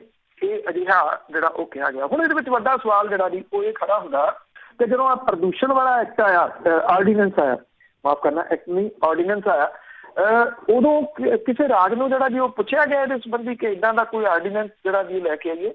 ਖੇਤੀ ਵਾਲੇ ਜਿਹੜੇ ਕਾਨੂੰਨ ਆਏ ਸੀ ਠੀਕ ਆ, ਉਹ ਸਰਕਾਰ ਦੇ ਆ, ਇਹ NGT ਦੇ ਆ। ਨੈਸ਼ਨਲ ਗ੍ਰੀਨ ਟ੍ਰਿਬਿਊਨਲ ਵੀ ਇੱਕ ਬਹੁਤ ਵੱਡੀ ਅਥਾਰਟੀ ਹੈ, ਪਰ ਸਵਾਲ ਇਹ ਹੈ ਕਿ ਜਿਹੜੇ ਚਾਹੀਦੇ ਆ ਉਹਦੇ ਤੁਸੀਂ ਜਿਹੜਾ ਜੀ ਉਹ ਪੁੱਛ ਲਿਆ ਕਿਉਂ? ਜਿਹੜਾ ਪ੍ਰਦੂਸ਼ਣ ਆਰਡੀਨੈਂਸ ਹੈ, ਜੇ ਪਟਾਕੇ ਤੁਸੀਂ ਕਹਿੰਦੇ ਹੋ ਪ੍ਰਦੂਸ਼ਣ ਪੈਦਾ ਕਰਦੇ ਆ, ਤੇ ਫਿਰ 1 ਕਰੋੜ ਫਾਈਨ ਤੇ 5 ਸਾਲ ਦੀ ਸਜ਼ਾ ਜਿਹੜੀ ਹੈ ਜੀ ਉਹ ਪਟਾਕਿਆਂ ਦੇ ਉੱਤੇ ਕਿਉਂ ਨਹੀਂ ਲਾਗੂ ਹੁੰਦੀ? ਉਹਦੇ ਉੱਤੇ ਵੀ ਉਨੀ ਉਹ ਲਾਗੂ ਹੋਣੀ ਚਾਹੀਦੀ ਹੈ। ਜੇ ਹੁਣ ਮੰਨ ਲਓ ਇਹ ਰਾਜ ਇਹ ਕਹਿੰਦੇ ਆ ਕਿ ਨਹੀਂ ਇਹਨਾਂ ਦੇ ਉੱਤੇ ਪਾਬੰਦੀ ਨਹੀਂ ਜਿਹੜੀ ਜੀ ਉਹ ਲੱਗਣੀ ਚਾਹੀਦੀ, ਤੇ ਫਿਰ ਸਥਿਤੀ ਇੱਕ ਵਾਰੀ ਫਿਰ ਜਿਹੜੀ ਜੀ ਉਹ ਬੜੀ ਕਲੀਅਰ ਹੋ ਜਾਊਗੀ ਕਿ ਜਿਹੜਾ ਪਹਿਲਾ ਆਰਡੀਨੈਂਸ ਲਿਆਂਦਾ ਉਹ ਕਿਹਦੇ ਵਾਸਤੇ ਲਿਆਂਦਾ, ਉਹ ਕਿਉਂ ਲਿਆਂਦਾ, ਉਹਦੀ ਜ਼ਰੂਰਤ ਜਿਹੜੀ ਜੀ ਉਹ ਕਿਉਂ ਸੀ। ਪ੍ਰਦੂਸ਼ਣ ਤਾਂ ਪ੍ਰਦੂਸ਼ਣ ਹੈ। ਪ੍ਰਦੂਸ਼ਣ ਜੇ ਕੂੜੇ ਨੂੰ ਸਾੜਨ ਤੋਂ ਹੁੰਦਾ ਉਹ ਤਾਂ ਵੀ ਪ੍ਰਦੂਸ਼ਣ ਹੈ, ਜੇ ਪਲਾਸਟਿਕ ਨੂੰ ਸਾੜਨ ਤੋਂ ਹੁੰਦਾ ਉਹ ਤਾਂ ਵੀ ਪ੍ਰਦੂਸ਼ਣ ਹੈ, ਜੇ ਉਹ ਪਰਾਲੀ ਤੋਂ ਹੁੰਦਾ ਤਾਂ ਵੀ ਪ੍ਰਦੂਸ਼ਣ ਹੈ, ਜੇ ਇੰਡਸਟਰੀ ਤੋਂ ਹੁੰਦਾ ਤਾਂ ਵੀ ਪ੍ਰਦੂਸ਼ਣ ਹੈ, ਜੇ ਉਹ ਪਟਾਕਿਆਂ ਤੋਂ ਹੁੰਦਾ ਤਾਂ ਵੀ ਪ੍ਰਦੂਸ਼ਣ। ਇਹ ਆਰਡੀਨੈਂਸ ਤਾਂ ਉਹਦੇ ਉੱਤੇ ਲਾਗੂ ਹੁੰਦਾ। ਜੇ ਪਾਬੰਦੀ, ਕਿਉਂਕਿ ਆਰਡੀਨੈਂਸ ਕਿਉਂ ਲਿਆਂਦਾ ਗਿਆ? ਪਾਬੰਦੀ ਲਾਉਣ ਲਈ ਲਿਆਂਦਾ ਗਿਆ ਨਾ, ਕਿ ਪਾਬੰਦੀ ਹੈ ਪਰਾਲੀ ਨਹੀਂ ਜਿਹੜੀ ਉਹ ਸਾੜਦੀ, ਤੇ ਫਿਰ ਪਟਾਕਿਆਂ ਦੇ ਉੱਤੇ ਪੁੱਛਣ ਦੀ ਜਿਹੜੀ ਜੀ ਉਹ ਕੀ ਲੋੜ ਆ? ਬਿਨਾਂ ਪੁੱਛੇ ਤੋਂ ਉਹਦੇ ਉੱਤੇ ਪਾਬੰਦੀ ਲੱਗਣੀ ਜਿਹੜੀ ਚਾਹੀਦੀ ਹੈ। ਜਿੱਥੋਂ ਤੱਕ ਕਰੋਨਾ ਦੀ ਗੱਲ ਹੈ, ਇਸ ਵੇਲੇ 82,66,914 ਜਿਹੜੇ ਜੀ ਉਹ ਕੁੱਲ ਕੇਸ ਨੇ। ਐਕਟਿਵ ਜਿਹੜੇ ਨੇ ਉਹ 5,40,883 ਦੱਸੇ ਗਏ ਆ। 1,23,139 ਮੌਤਾਂ ਜਿਹੜੀਆਂ ਉਹ ਹੋ ਚੁੱਕੀਆਂ ਹੋਈਆਂ ਨੇ। ਜਿਹੜੇ ਕੁਝ ਰਾਜ ਨੇ ਜਿਨ੍ਹਾਂ ਦੇ ਵਿੱਚ ਕੇਸ ਘਟੇ ਸੀਗੇ, ਉਹਨਾਂ ਦੇ ਵਿੱਚ ਕੇਸਾਂ 'ਚ ਫਿਰ ਵਾਧਾ ਜਿਹੜਾ ਜੀ ਹੋਇਆ। ਦਿੱਲੀ ਦੇ ਵਿੱਚ ਇਹ ਕੇਸ ਘਟ ਗਏ ਸੀ, ਹੁਣ 4,000 ਦੇ ਕਰੀਬ ਫਿਰ ਰੋਜ਼ ਜਿਹੜੇ ਜੀ ਆ ਰਹੇ ਆ। ਮਹਾਰਾਸ਼ਟਰ ਦੇ ਵਿੱਚ 4,000 ਜਿਹੜੇ ਜੀ ਉਹ ਕੇਸ ਆਏ, ਉਹਦੇ ਨੇੜੇ ਤੇੜੇ ਜਿਹੜੀ ਆ ਉਹ ਸਥਿਤੀ ਰਹਿ ਰਹੀ ਹੈ। ਪੰਜਾਬ ਦੇ ਵਿੱਚ ਜਿਹੜੇ ਕੇਸਾਂ ਦੀ ਗਿਣਤੀ ਜ਼ਰੂਰ ਜਿਹੜੀ ਜੀ ਉਹ ਘਟੀ ਆ, ਪਰ ਮੌਤਾਂ ਅਜੇ ਵੀ ਜਿਹੜੀਆਂ ਉਹ ਹੋ ਰਹੀਆਂ ਨੇ। 13 ਮੌਤਾਂ 24 ਘੰਟਿਆਂ ਦੇ ਵਿੱਚ ਪੰਜਾਬ ਦੇ ਵਿੱਚ ਜਿਹੜੀਆਂ ਉਹ ਹੋਈਆਂ ਨੇ। ਬਿਨਾਂ ਕਿਸੇ ਸ਼ੱਕ ਦੇ ਜਿਹੜਾ ਪੋਲਿਊਸ਼ਨ ਆ ਉਹ ਕਿਸੇ ਵੀ ਕਿਸਮ ਦਾ, ਉਹ ਇਹ ਵਾਇਰਸ ਦੇ ਵਿੱਚ ਬਹੁਤ ਖਤਰਨਾਕ ਹੈ। ਫਿਰ ਸਵਾਲ ਵੱਡਾ ਜਿਹੜਾ ਜੀ ਇਹ ਪੈਦਾ ਹੁੰਦਾ ਕਿ ਗ੍ਰੀਨ ਟ੍ਰਿਬਿਊਨਲ ਜਿਹੜਾ ਉਹ ਕਿਉਂ ਪੁੱਛਦਾ ਪਿਆ ਰਾਜਾਂ ਤੋਂ ਵੀ ਆਹ ਕੰਮ ਜਿਹੜਾ ਜੀ ਉਹ ਕਰ ਦਈਏ ਜਾਂ ਫਿਰ ਰਹਿਣ ਦਈਏ, ਮਤਲਬ ਕਿ ਇਹਦੀ ਲੋੜ ਹੈ ਜਾਂ ਨਹੀਂ ਹੈ। ਸਾਰੇ ਜਾਣਦੇ ਨੇ ਕਿ ਇਹਦੀ ਲੋੜ ਹੈ, ਔਰ ਬਿਨਾਂ ਪੁੱਛੇ ਤੋਂ ਜਿਹੜਾ ਜੀ ਉਹ ਹੋਣਾ ਚਾਹੀਦਾ ਸੀ, ਬਲਕਿ ਲੋੜ ਹੀ ਨਹੀਂ ਇਹਦਾ ਐਕਸਟਰਾ ਕੁਝ ਜਿਹੜਾ ਜੀ ਉਹ ਪਾਬੰਦੀ ਲਾਉਣ ਦੀ। ਨੈਸ਼ਨਲ ਗ੍ਰੀਨ ਟ੍ਰਿਬਿਊਨਲ ਪਾਬੰਦੀ ਕਿਉਂ ਲਾਵੇ? ਚੁੱਕੋ ਜੋ ਅੰਦਰ ਜੀ ਤੇ 5-5 ਸਾਲ ਦੇ ਵਾਸਤੇ ਤੇ ਕਰੋੜ ਰੁਪਈਆ ਫਾਈਨ ਜਿਹੜਾ ਪਹਿਲਾਂ ਇਹਨਾਂ ਤੋਂ ਹੀ ਸ਼ੁਰੂ ਹੋਵੇ, ਜਿਹੜੇ ਵੇਚਦੇ ਨੇ ਉਹਨਾਂ ਦੇ ਉੱਤੇ ਵੀ ਆਪੇ ਕੰਟਰੋਲ ਵੱਲ ਨੂੰ ਜਿਹੜਾ ਉਹ ਜਾਊਗੀ ਕਹਾਣੀ। ਪਰ ਉੱਥੇ ਜਿਹੜਾ ਜੀ ਏਦਾਂ ਦਾ ਕੁਛ ਨਹੀਂ ਕੀਤਾ ਜਾ ਰਿਹਾ, ਬਿਨਾਂ ਪੁੱਛੇ ਤੋਂ ਸਾਰਾ ਕੁਝ ਕਰ ਦਿੱਤਾ ਹੋਵੇ ਜੀ। ਉਹ ਤਾਂ ਹੁਣ ਪਤਾ ਹੀ ਹੈ ਸਾਰਿਆਂ ਨੂੰ ਹੋ ਕੀ ਰਿਹਾ ਆ। ਤੇ ਅੱਗੇ ਗੱਲ ਕਰਦੇ ਹਾਂ, 4 ਸਾਲਾਂ ਬਾਅਦ ਪੰਜਾਬ ਸਰਕਾਰ ਨੂੰ ਨਜਾਇਜ਼ ਬੱਸਾਂ ਦੇ ਪਰਮਿਟਾਂ ਦੀ ਯਾਦ ਆਈ। ਜਦੋਂ 2017 ਦੀਆਂ ਇਲੈਕਸ਼ਨਾਂ ਹੋ ਰਹੀਆਂ ਸੀ ਜੀ, ਉਦੋਂ ਸਰਕਾਰ ਨੇ ਚੋਣ ਮੈਨੀਫੈਸਟੋ ਦੇ ਵਿੱਚ ਵਾਅਦਾ ਕੀਤਾ ਸੀ ਕਿ ਸਰਕਾਰ ਬਣਨ ਤੋਂ 3 ਮਹੀਨੇ ਦੇ ਵਿੱਚ ਅਸੀਂ ਟਰਾਂਸਪੋਰਟ ਪਾਲਿਸੀ ਲੈ ਕੇ ਆਵਾਂਗੇ। 3 ਮਹੀਨੇ ਛੱਡੋ, 3 ਸਾਲ ਵੀ ਲੰਘ ਗਏ। ਚੌਥਾ ਸਾਲ ਜਿਹੜਾ ਜੀ ਉਹ ਆ ਗਿਆ ਲਗਭਗ ਨੇੜੇ ਤੇੜੇ। ਜਿਹੜਾ ਜੀ 4 ਸਾਲ ਜਿਹੜੇ ਨੇ ਉਹ ਮਾਰਚ ਦੇ ਮਹੀਨੇ ਦੇ ਵਿੱਚ ਹੋ ਜਾਣੇ ਆ। ਪੌਣੇ 4 ਸਾਲ ਦਾ ਵਕਫਾ ਹੋ ਗਿਆ, ਅਜੇ ਤੱਕ ਕੋਈ ਟਰਾਂਸਪੋਰਟ ਪਾਲਿਸੀ ਜਿਹੜੀ ਜੀ ਉਹ ਨਹੀਂ ਆਈ।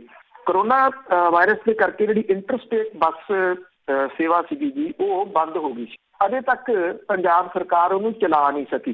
ਤੇ ਜਿਹੜੇ ਪ੍ਰਾਈਵੇਟ ਬੱਸ ਆਪਰੇਟਰ ਨੇ, ਪ੍ਰਾਈਵੇਟ ਜਿਹੜੀਆਂ ਕੰਪਨੀਆਂ ਨੇ, ਉਹ ਦੋਨਾਂ ਹੱਥਾਂ ਦੇ ਨਾਲ ਲੁੱਟ ਉਹਨਾਂ ਨੇ ਮਚਾਈ ਹੋਈ ਹੈ। ਇਸ ਵੇਲੇ 2500 ਰੁਪਈਆ 3000 ਰੁਪਈਆ ਜਿਹੜਾ ਜੀ ਉਹ ਬਿਹਾਰ ਦਾ, ਉੱਤਰ ਪ੍ਰਦੇਸ਼ ਦਾ ਪਰ ਸਵਾਰੀ ਤੋਂ ਲੈ ਰਹੇ ਆ, ਉਧਰੋਂ ਵੀ ਲਿਆ ਰਹੇ ਆ ਤੇ ਇਧਰੋਂ ਵੀ ਜਿਹੜਾ ਜੀ ਉਹ ਲਿਜਾ ਰਹੇ ਆ।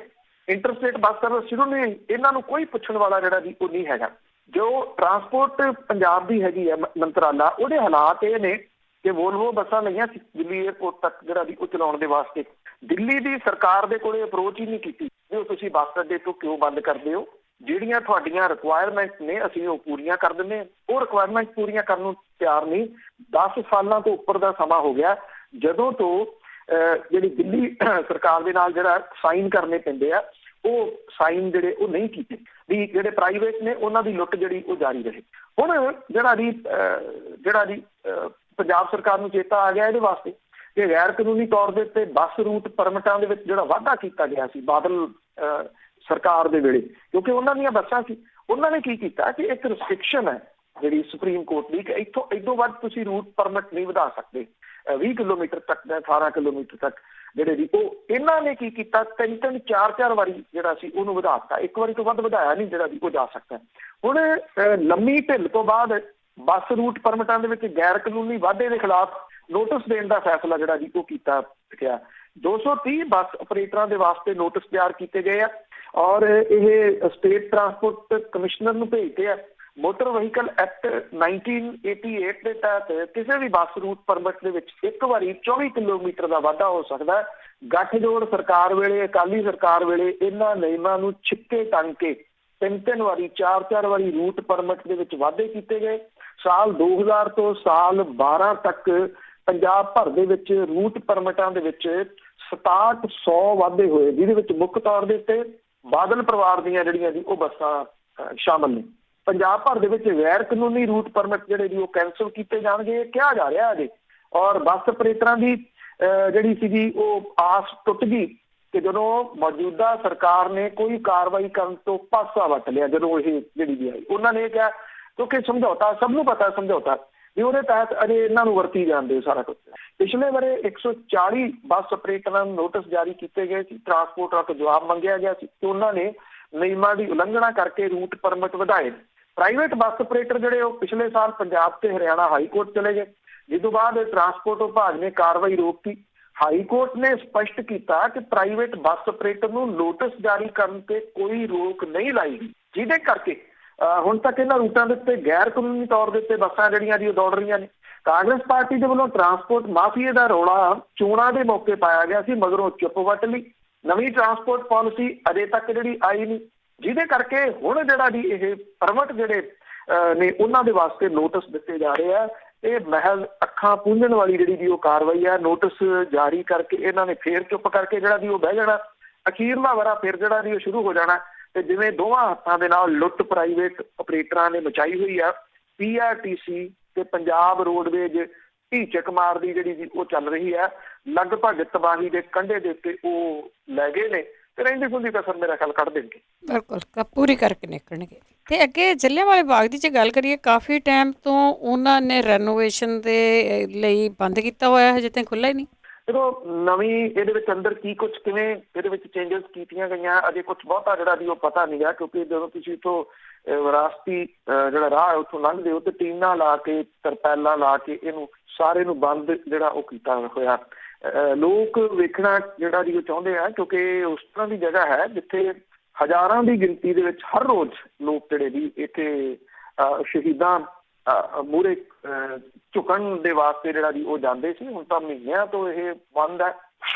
ਅਜੇ ਆਮ ਲੋਕਾਂ ਦੇ ਵਾਸਤੇ ਖੁੱਲਣ ਦੀ ਲਗਾਤਾਰ ਦੇਰ ਹੋ ਰਹੀ ਹੈ। ਕਦੋਂ ਖੁੱਲੂਗਾ ਕੁਝ ਨਹੀਂ ਪਤਾ, ਕੋਈ ਡੇਟ ਫਿਕਸ ਨਹੀਂ ਗੀ। ਇਹ ਕਿਹਾ ਜਾ ਰਿਹਾ ਕਿ ਲਾਈਟ ਐਂਡ ਸਾਊਂਡ ਸ਼ੋਅ ਦੇ ਸਣੇ ਜਿਹੜਾ ਬਿਜਲੀ ਦਾ ਲੋਡ ਹੈ ਉਹ ਹੁਣ ਤੱਕ ਵਧਾਇਆ ਨਹੀਂ ਜਿਹੜਾ ਜੀ ਹੋ ਗਿਆ। ਜਿਹੜੀ ਜਲਿਆਂਵਾਲਾ ਬਾਗ ਦੇ ਵਿੱਚ ਚੱਲ ਰਹੀ ਜਿਹੜੀ ਕੰਸਟਰਕਸ਼ਨ ਹੈ, ਉੱਥੇ ਜਿਹੜੀਆਂ ਵਿਸ਼ੇਸ਼ ਲਾਈਟਾਂ ਨੇ ਉਹਦਾ ਪ੍ਰਬੰਧ ਕੀਤਾ ਗਿਆ। ਦਸਤਾਵੇਜ਼ੀ ਫਿਲਮਾਂ ਵਿਖਾਉਣ ਦੇ ਵਾਸਤੇ, ਲੇਜ਼ਰ ਸ਼ੋਅ ਤੇ ਲਾਈਟ ਐਂਡ ਸਾਊਂਡ ਸ਼ੋਅ ਦੇ ਵਾਸਤੇ ਬਿਜਲੀ ਦੇ ਵੱਡੇ ਲੋਡ ਦੀ ਜ਼ਰੂਰਤ ਹੈ। ਜਲਿਆਂਵਾਲਾ ਬਾਗ ਦੀ ਸ਼ਤਾਬਦੀ ਜਿਹੜੀ ਬੀਤੇ ਵਰੇ ਸੀਗੀ 2019 ਦੇ ਵਿੱਚ, 1919 ਦੇ ਵਿੱਚ ਇਹ ਸਾਕਾ ਵਾਪਰਿਆ ਸੀ। 2019 ਦੇ ਵਿੱਚ ਜਿਹੜਾ 100 ਸਾਲਾ ਜਿਹੜਾ ਵੀ ਉਹ ਸੀਗਾ, ਇਹਦੇ ਉੱਤੇ 20 ਕਰੋੜ ਰੁਪਏ ਦੀ ਯੋਜਨਾ ਖਰਚਣ ਦੀ ਬਣਾਈ ਗਈ ਸੀਗੀ। ਇੱਥੇ ਜਿਹੜਾ ਭਾਰਤੀ ਪੁਰਾਤਤਵ ਵਿਭਾਗ ਹੈ ਉਹਦਾ ਕੰਮ ਜਿਹੜਾ ਉਹ ਚੱਲ ਰਿਹਾ। ਕਹਿੰਦੇ ਆ ਕਿ ਕਾਰਜ ਜਿਹੜੇ ਉਹ ਮੁਕੰਮਲ ਹੋ ਚੁੱਕੇ ਹੋਏ ਆ। ਉਸ ਤੋਂ ਬਾਅਦ ਟਰਸਟ ਨੂੰ ਇਹ ਸੌਂਪ ਦਿੱਤਾ ਜਾਊਗਾ। ਜਿਹੜਾ ਇਹ ਟਰਸਟ ਹੈ ਇਹ ਪ੍ਰਧਾਨ ਮੰਤਰੀ ਦੇ ਅੰਡਰ ਹੁੰਦਾ ਜੀ, ਔਰ ਉਹਦੇ ਤੋਂ ਜਿਹੜੇ ਬਾਕੀ ਵਿਰੋਧੀ ਸੀ ਉਹ ਟਰਸਟ ਦੇ ਵਿੱਚੋਂ ਸਾਰੇ ਕੱਢ ਦਿੱਤੇ ਗਏ ਆ। ਤੇ ਹੁਣ ਜਿਹੜੇ ਵੀ ਉੱਤੇ ਰਹਿ ਗਏ ਆ ਉਹਨਾਂ ਦੇ ਉੱਤੇ ਹੀ ਡਿਪੈਂਡ ਆ, ਉਹ ਖੋਲਦੇ ਨੇ ਨਹੀਂ ਖੋਲਦੇ। ਲੇਜ਼ਰ ਸ਼ੋਅ ਜਿਹੜਾ ਹੋਊਗਾ, ਡਾਕੂਮੈਂਟਰੀ ਜਿਹੜੀਆਂ ਜੀ ਉਹ ਵਿਖਾਈਆਂ ਜਾਣਗੀਆਂ, ਲਾਈਟ ਐਂਡ ਸਾਊਂਡ ਦੀਆਂ, ਉਹਦੇ ਵਿੱਚ ਕੀ ਹੋਊਗਾ, ਕੀ ਬਣਾ ਦਿੱਤਾ ਗਿਆ ਹੈ। ਜਿੰਨੀ ਦੇਰ ਤੱਕ ਸਾਰਾ ਕੁਝ ਸਾਹਮਣੇ ਨਹੀਂ ਜਿਹੜਾ ਵੀ ਉਹ ਆਉਂਦਾ, ਉਨੀ ਦੇਰ ਤੱਕ ਕੁਝ ਨਹੀਂ ਜਿਹੜਾ ਵੀ ਉਹ ਪਤਾ। ਇਹ ਕਿਹਾ ਗਿਆ ਕਿ 15 ਫਰਵਰੀ ਨੂੰ ਇਹ ਬੰਦ ਕੀਤਾ ਗਿਆ ਸੀਗਾ ਔਰ 12 ਅਪ੍ਰੈਲ ਨੂੰ ਇਹਨੂੰ ਖੋਲਿਆ ਜਾਣਾ ਸੀਗਾ। ਕਰੋਨਾ ਦੀ ਵਜ੍ਹਾ ਕਰਕੇ 31 ਜੁਲਾਈ ਤੱਕ ਵਧਾ ਦਿੱਤਾ ਗਿਆ। ਨਵੰਬਰ ਸ਼ੁਰੂ ਹੋ ਗਿਆ ਜੀ, ਅਜੇ ਤੱਕ ਵੀ ਜਿਹੜਾ ਇਹ ਖੁੱਲਿਆ ਨਹੀਂ। ਕਿੰਨੀ ਦੇਰ ਅਜੇ ਲੱਗੂਗੀ ਇਹਦਾ ਵੀ ਕੁਝ ਨਹੀਂ ਪਤਾ ਜੀ। ਤੇ ਅੱਗੇ ਉੱਤਰ ਪ੍ਰਦੇਸ਼ ਦੀ ਜੇ ਗੱਲ ਕਰੀਏ, ਮੰਦਿਰ ਦੇ ਵਿੱਚ ਹੀ ਨਮਾਜ਼ ਅਦਾ ਕਰਨ ਵਾਲਿਆਂ ਤੇ ਪਰਚਾ ਦਰਜ। ਦੇਖੋ ਇਹ ਥੋੜਾ ਜਿਹਾ ਅਜੀਬੋ ਗਰੀਬ ਜਿਹੜਾ ਮਾਮਲਾ ਸਾਹਮਣੇ ਆਇਆ ਕਿ ਮਥੁਰਾ ਦੇ ਮੰਦਿਰ ਦੇ ਵਿੱਚ ਨਮਾਜ਼ ਅਦਾ ਕਰਨ ਦੇ ਵਾਸਤੇ 4 ਜਣਿਆਂ ਦੇ ਖਿਲਾਫ FIR ਦਰਜ ਜਿਹੜੀ ਜੀ ਉਹ ਕੀਤੀ ਗਈ ਹੈ। ਦਿੱਲੀ ਦੇ ਉੱਤੇ ਆਧਾਰਿਤ ਇੱਕ ਸੰਗਠਨ ਹੈ, ਉਹਦੇ ਮੈਂਬਰਾਂ ਦੀ ਇੱਕ ਵੀਡੀਓ ਸੋਸ਼ਲ ਮੀਡੀਆ ਦੇ ਉੱਤੇ ਆ ਗਈ। ਉਹ ਮਥੁਰਾ ਦੇ ਨੰਦ ਬਾਬਾ ਮੰਦਿਰ ਦੇ ਵਿਹੜੇ ਦੇ ਅੰਦਰ ਨਮਾਜ਼ ਅਦਾ ਜਿਹੜਾ ਜੀ ਉਹ ਕਰ ਰਹੇ ਆ। FIR ਦੇ ਵਿੱਚ ਫੈਜ਼ਲ ਖਾਨ, ਚਾਨ ਮੁਹੰਮਦ, ਅਲੋਕ ਰਤਨ ਤੇ ਨੀਲੇਸ਼ ਦਾ ਨਾਮ ਜਿਹੜਾ ਜੀ ਉਹ ਸ਼ਾਮਲ ਹੈ। ਮੰਦਿਰ ਦੇ ਪੁਜਾਰੀ ਨੇ ਕਿਹਾ ਕਿ ਪਹਿਲਾਂ ਜਦੋਂ ਇੱਥੇ ਉਹਨਾਂ ਨੂੰ ਜਦੋਂ ਜਿਹੜੀਆਂ ਸੀਗੀਆਂ ਕੁਝ ਸਤਰਾਂ ਸੁਣਾਈਆਂ ਤਾਂ ਉਹ ਬਹੁਤ ਪ੍ਰਭਾਵਿਤ ਹੋਇਆ। ਇਸ ਤੋਂ ਬਾਅਦ ਫੈਜ਼ਲ ਤੇ ਚਾਨ ਮੁਹੰਮਦ ਬਿਨਾਂ ਇਜਾਜ਼ਤ ਮੰਦਿਰ ਦੇ ਇੱਕ ਥਾਂ ਦੇ ਉੱਤੇ ਨਮਾਜ਼ ਜਿਹੜੀ ਜੀ ਉਹ ਅਦਾ ਕਰਨ ਲੱਗੇ। ਪੁਜਾਰੀ ਨੇ ਕਿਹਾ ਕਿ ਉਹਨਾਂ ਦੇ ਮੰਦਿਰ ਆਉਣ ਤੇ ਕੋਈ ਇਤਰਾਜ਼ ਨਹੀਂ, ਪਰ ਉਹਨਾਂ ਮੰਦਿਰ ਦੀ ਪਵਿੱਤਰਤਾ ਭੰਗ ਕਰਨ ਦੀ ਕੋਸ਼ਿਸ਼ ਜਿਹੜੀ ਕੀਤੀ ਨਮਾਜ਼ ਅਦਾ ਕਰਕੇ। ਇਹ ਕਿਹਾ ਜਾ ਰਿਹਾ ਕਿ ਘਟਨਾ ਦੀ ਵੀਡੀਓ ਵੀ ਉਹਨਾਂ ਨੇ ਆਪ ਬਣਾਈ, ਮਗਰੋਂ ਇਹ ਵੀਡੀਓ ਜਿਹੜੀ ਜੀ ਉਹ ਵਾਇਰਲ ਹੋ ਗਈ। ਹੁਣ ਇਹ ਕਿਹਾ ਜਾ ਰਿਹਾ ਕਿ ਕਿਸੇ ਵਿਦੇਸ਼ੀ ਸੰਗਠਨ ਦੇ ਵੱਲੋਂ ਇਹਨਾਂ ਨੂੰ ਆਰਥਿਕ ਮਦਦ ਦੇਣ ਦਾ ਸ਼ੱਕ ਹੈ। ਹੈਰਾਨੀ ਦੀ ਗੱਲ ਹੈ, ਐਡੀ ਵੱਡੀ ਗੱਲ ਜਿਹੜੀ ਜੀ ਉਹ ਕਹੀ ਗਈ ਹੈ। ਔਰ ਇਹ ਕਿਹਾ ਗਿਆ ਕਿ ਹੁਣ ਉੱਥੇ ਸ਼ੁੱਧੀਕਰਨ ਜਿਹੜਾ ਜੀ ਉਹਦਾ ਫੈਸਲਾ ਕੀਤਾ ਗਿਆ ਕਿ ਇਸ ਜਗ੍ਹਾ ਨੂੰ ਸ਼ੁੱਧ ਜਿਹੜਾ ਉਹ ਕੀਤਾ ਜਾਊਗਾ। ਸਵਾਲ ਇਹਦੇ ਵਿੱਚ ਜਿਹੜਾ ਜੀ ਵੱਡਾ ਇਹ ਉੱਠਦਾ ਹੈ ਕਿ ਗੱਲ ਜਿਹੜੀ ਆ ਉਹ ਰੱਬ ਦਾ ਨਾਮ ਲੈਂਦੀ ਹੈ ਨਾ, ਕੋਈ ਕਿਸੇ ਤਰੀਕੇ ਦੇ ਨਾਲ ਲੈਂਦਾ, ਕੋਈ ਕਿਸੇ ਤਰੀਕੇ ਦੇ ਨਾਲ ਲੈਂਦਾ। ਪਵਿੱਤਰਤਾ ਭੰਗ ਕਿਵੇਂ ਹੋ ਗਈ ਜੇ ਜਿਹੜਾ ਮੰਦਿਰ ਸੀ ਉਹਦੇ ਵਿਹੜੇ ਦੇ ਵਿੱਚ ਨਮਾਜ਼ ਅਦਾ ਕਰ ਦਿੱਤੀ ਇਹਨਾਂ ਨੇ, ਕੋਈ ਤੋੜ ਭੰਨ ਕੇ ਕੋਈ ਗਲਤ ਗੱਲ ਕੀ ਹੋਵੇ, ਉੱਥੇ ਕੋਈ ਬੇਹੁਰਮਤੀ ਕਰਨ ਦੀ ਕੋਸ਼ਿਸ਼ ਜਿਹੜੀ ਉਹ ਕੀਤੀ ਹੋਵੇ। ਕਿਉਂਕਿ ਇਸ ਭਾਈਚਾਰੇ ਦੇ ਵਿੱਚ ਇਹ ਹੈ ਕਿ ਨਮਾਜ਼ ਅਦਾ ਕਰਨ ਦਾ ਜਦੋਂ ਸਮਾਂ ਜਿਹੜਾ ਵੀ ਹੋ ਜਾਂਦਾ ਤੇ ਉਦੋਂ ਬਾਅਦ ਇਹ ਉਸ ਟਾਈਮ ਦੇ ਉੱਤੇ ਨਮਾਜ਼ ਅਦਾ ਕਰਦੇ ਸੀ। ਜੇ ਹੋ ਗਿਆ ਤੇ ਉਹ ਵੀ ਰੱਬ ਦਾ ਘਰ ਹੈ, ਤੇ ਜਿਹੜਾ ਇਹਨਾਂ ਨੇ ਨਾਮ ਲੈਣਾ ਸੀ ਉਹ ਵੀ ਰੱਬ ਦਾ ਹੀ ਨਾਮ ਲੈਣਾ ਸੀਗਾ, ਕੋਈ ਦੂਸਰਾ ਤਾਂ ਨਹੀਂ ਲੈਣਾ ਸੀ। ਜਦੋਂ ਇੱਥੇ ਕਈ ਵਾਰੀ ਮੁਸ਼ਕਲ ਹਾਲਾਤ ਜਿਹੜੇ ਵੀ ਉਹ ਪੈਦਾ ਹੋਏ ਆ ਤੇ ਗੁਰਦੁਆਰੇ ਖੋਲੇ ਗਏ ਆ ਕਿ ਗੁਰਦੁਆਰਿਆਂ ਦਾ ਜਿਹੜਾ ਆਪਣੇ ਸਮੂਹ ਆ ਜਿਹੜਾ ਉਹਦੇ ਬਾਹਰਲਾ ਜਿਹੜਾ ਪਾਸਾ ਤੁਸੀਂ ਉੱਥੇ ਆ ਕੇ ਨਮਾਜ਼ ਜਿਹੜੀ ਦੀ ਉਹ ਅਦਾ ਕਰ ਲਓ। ਉਹਦੇ 'ਚ ਤਾਂ ਕੋਈ ਹਰਜ ਨਹੀਂ ਹੈਗਾ। ਜੇ ਤੁਸੀਂ ਕਿਸੇ ਦੂਜੇ ਨੂੰ ਜਿਹੜਾ ਦੀ ਉਹ ਨੀਵਾ ਨਹੀਂ ਵਿਖਾ ਰਹੇ, ਉਹਦੀ ਬੇਹੁਰਮਤੀ ਨਹੀਂ ਕਰ ਰਹੇ, ਧਰਮ ਜਿਹੜਾ ਹੈ ਕੋਈ ਵੀ ਆ ਉਹ ਕਿੱਥੇ ਦੂਸਰੇ ਧਰਮ ਨੂੰ ਨਫ਼ਰਤ ਕਰਨ ਦੀ ਗੱਲ ਜਿਹੜੀ ਜੀ ਉਹ ਕਰਦਾ। ਉਹ ਤਾਂ ਇਹ ਕਹਿੰਦਾ ਨਾ ਕਿ ਸਾਰਾ ਰਾਹ ਇੱਕੋ ਜਗ੍ਹਾ ਹੀ ਜਾਂਦੇ ਨੇ। ਹਾਂ, ਕਿਸੇ ਦੇ ਕੋਈ ਤਰੀਕੇ ਵੱਖੋ ਵੱਖਰੇ ਜਿਹੜੇ ਹੋ ਸਕਦੇ ਨੇ, ਜਿਵੇਂ ਆਮ ਪ੍ਰਚਾਰਕਾਂ ਦੀ ਜੇ ਆਪਾਂ ਗੱਲ ਕਰੀਏ ਜਿਹੜੇ ਉਹ ਦੱਸਦੇ ਨੇ ਕਿ ਤਰੀਕੇ ਵੱਖੋ ਵੱਖਰੇ ਹੋ ਸਕਦੇ ਨੇ। ਪਰਚਾ ਦਰਜ ਹੋ ਜਾਣਾ, ਇਹ ਕਹਿਣਾ ਇਹਦੇ ਵਿੱਚ ਵਿਦੇਸ਼ੀ ਕਿਸੇ ਸੰਗਠਨ ਦਾ ਹੱਥ ਹੈ, ਉਹਨਾਂ ਨੇ ਪੈਸੇ ਭੇਜੇ ਹੋ ਸਕਦੇ ਆ। ਕੋਈ ਸੰਗਠਨ ਜਿਹੜਾ ਜੀ ਉਹ ਨਮਾਜ਼ ਅਦਾ ਕਰਨ ਦੇ ਪੈਸੇ ਭੇਜੂਗਾ, ਗੱਲ ਖਾਣੇ ਨਹੀਂ ਉਤਰਦੀ ਜੀ। ਸਰੋਤੇ ਤੁਸੀਂ ਵੀ ਕਾਲ ਕਰਕੇ ਆਪਣਾ ਸਵਾਲ ਪੁੱਛ ਸਕਦੇ ਹੋ। 4082725200 ਸਟੂਡੀਓ ਦਾ ਫੋਨ ਨੰਬਰ ਹੈ। ਸਾਡੇ ਅਖੀਰਲੇ ਸਵਾਲ ਨਾਲ ਚੱਲਦੇ ਹਾਂ। ਰਾਜਸਥਾਨ ਦੇ ਵਿੱਚ ਗੁੱਜਰ ਅੰਦੋਲਨ ਸਰਕਾਰ ਲਈ ਸਿਰਦਰਦੀ ਬਣਿਆ। ਦੇਖੋ, ਗੁੱਜਰ ਜਿਹੜੇ ਨੇ ਇਹ ਆ ਕੇ ਬਹਿ ਗਏ ਲਾਈਨਾਂ ਦੇ ਉੱਤੇ। ਇਹਦੇ ਕਰਕੇ ਜਿਹੜਾ ਮੁੰਬਈ ਰੂਟ ਆ, ਦਿੱਲੀ ਮੁੰਬਈ ਰੂਟ, ਉਹਦੇ ਉੱਤੇ ਵੱਡਾ ਅਸਰ ਜਿਹੜਾ ਜੀ ਉਹ ਪਿਆ। 29 ਟ੍ਰੇਨਾਂ ਦਾ ਰਾਹ ਬਦਲਿਆ ਗਿਆ। 3 ਜਿਹੜੀਆਂ ਟ੍ਰੇਨ ਨੇ ਉਹ ਰੱਦ ਕੀਤੀਆਂ ਗਈਆਂ ਨੇ। ਰੇਲਵੇ ਨੂੰ quota, Hazrat Nizamuddin, Dehradun quota, Hazrat Nizamuddin quota ਗੱਡੀਆਂ ਜਿਹੜੀਆਂ ਉਹ ਰੱਦ ਕਰਨੀਆਂ ਪਈਆਂ ਨੇ। ਰੋਡਵੇਜ਼ ਦੀਆਂ ਜਿਹੜੀਆਂ ਬੱਸਾਂ ਨੇ ਉਹਨਾਂ ਨੂੰ ਦੋਸਾ, ਭਰਤਪੁਰ, ਕਰੌਲੀ, ਧੌਲਪੁਰ, ਹਿੰਦੌਨ ਰੂਟਾਂ ਦੇ ਉੱਤੇ ਰੋਕਿਆ ਗਿਆ। ਯੂਪੀ ਨੂੰ ਜਾਂਦੇ ਵਹੀਕਲ ਜਿਹੜੇ ਆ ਜੀ ਇਸ ਅਸਰ ਦੇ ਹੇਠ ਆਏ ਆ। ਰਾਜਸਥਾਨ ਵਿਧਾਨ ਸਭਾ ਦੇ ਵਿੱਚ ਇਹ ਮੁੱਦਾ ਜਿਹੜਾ ਜੀ ਉਹ ਉੱਭਰਿਆ।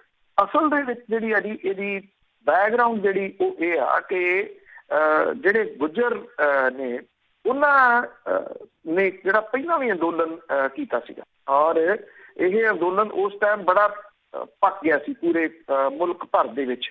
ਉਹਨਾਂ ਦੇ ਨਾਲ ਵਾਅਦਾ ਜਿਹੜਾ ਵੀ ਉਹ ਕੀਤਾ ਗਿਆ ਸੀਗਾ ਵੀ ਕੋਈ ਨਹੀਂ, ਉਹ ਚਾਹੁੰਦੇ ਆ ਕਿ ਸਾਨੂੰ ਪਛੜੀਆਂ ਸ਼੍ਰੇਣੀਆਂ ਦੇ ਵਿੱਚ ਰੱਖਿਆ ਜਾਵੇ, 5% ਕੋਟਾ ਜਿਹੜਾ ਉਹ ਦਿੱਤਾ ਜਾਵੇ। ਜਦੋਂ ਉੱਥੇ ਭਾਰਤੀ ਜਨਤਾ ਪਾਰਟੀ ਦੀ ਜਿਹੜੀ ਸਰਕਾਰ ਸੀ ਉਸ ਵੇਲੇ ਵਾਅਦਾ ਉਹਨਾਂ ਦੇ ਨਾਲ ਕੀਤਾ ਗਿਆ ਸੀ। ਵਾਅਦਾ ਮੁੜ ਕੇ ਕਾਂਗਰਸ ਨੇ ਵੀ ਚੋਣਾਂ ਦੇ ਵਿੱਚ ਕਰ ਦਿੱਤਾ। ਜਿਹੜੇ ਇਸ ਅੰਦੋਲਨ ਨੂੰ ਚਲਾਉਣ ਵਾਲੇ ਨੇ ਕਰੋੜੀ ਰਾਮ ਬੈਂਸਲਾ ਜਿਹੜੇ ਉਹ ਤੇ ਉਹਨਾਂ ਦਾ ਬੇਟਾ ਚੋਣਾਂ ਦੇ ਵਿੱਚ ਭਾਰਤੀ ਜਨਤਾ ਪਾਰਟੀ ਦੇ ਵਿੱਚ ਸ਼ਾਮਲ ਹੋ ਗਏ ਸੀ। ਮਤਲਬ ਕਿ ਉਹ ਭਾਰਤੀ ਜਨਤਾ ਪਾਰਟੀ ਦੇ ਆਗੂ ਨੇ ਅੱਜ ਵੀ। ਉਹਨਾਂ ਦੇ ਵੱਲੋਂ ਇਹ ਅੰਦੋਲਨ ਜਿਹੜਾ ਜੀ ਸ਼ੁਰੂ ਕੀਤਾ ਗਿਆ ਕਿ ਸਾਨੂੰ ਇਹ ਕਿਹਾ ਗਿਆ ਸੀਗਾ ਕਿ ਤੁਹਾਨੂੰ ਪਛੜੀਆਂ ਸ਼੍ਰੇਣੀਆਂ ਦੇ ਵਿੱਚ ਸ਼ਾਮਲ ਕਰਾਂਗੇ। ਸ਼ਾਮਲ ਅਜੇ ਤੱਕ ਜਿਹੜਾ ਜੀ ਉਹ ਕੀਤਾ ਕਿਉਂ ਨਹੀਂ ਜਿਹੜਾ ਹੋ ਗਿਆ।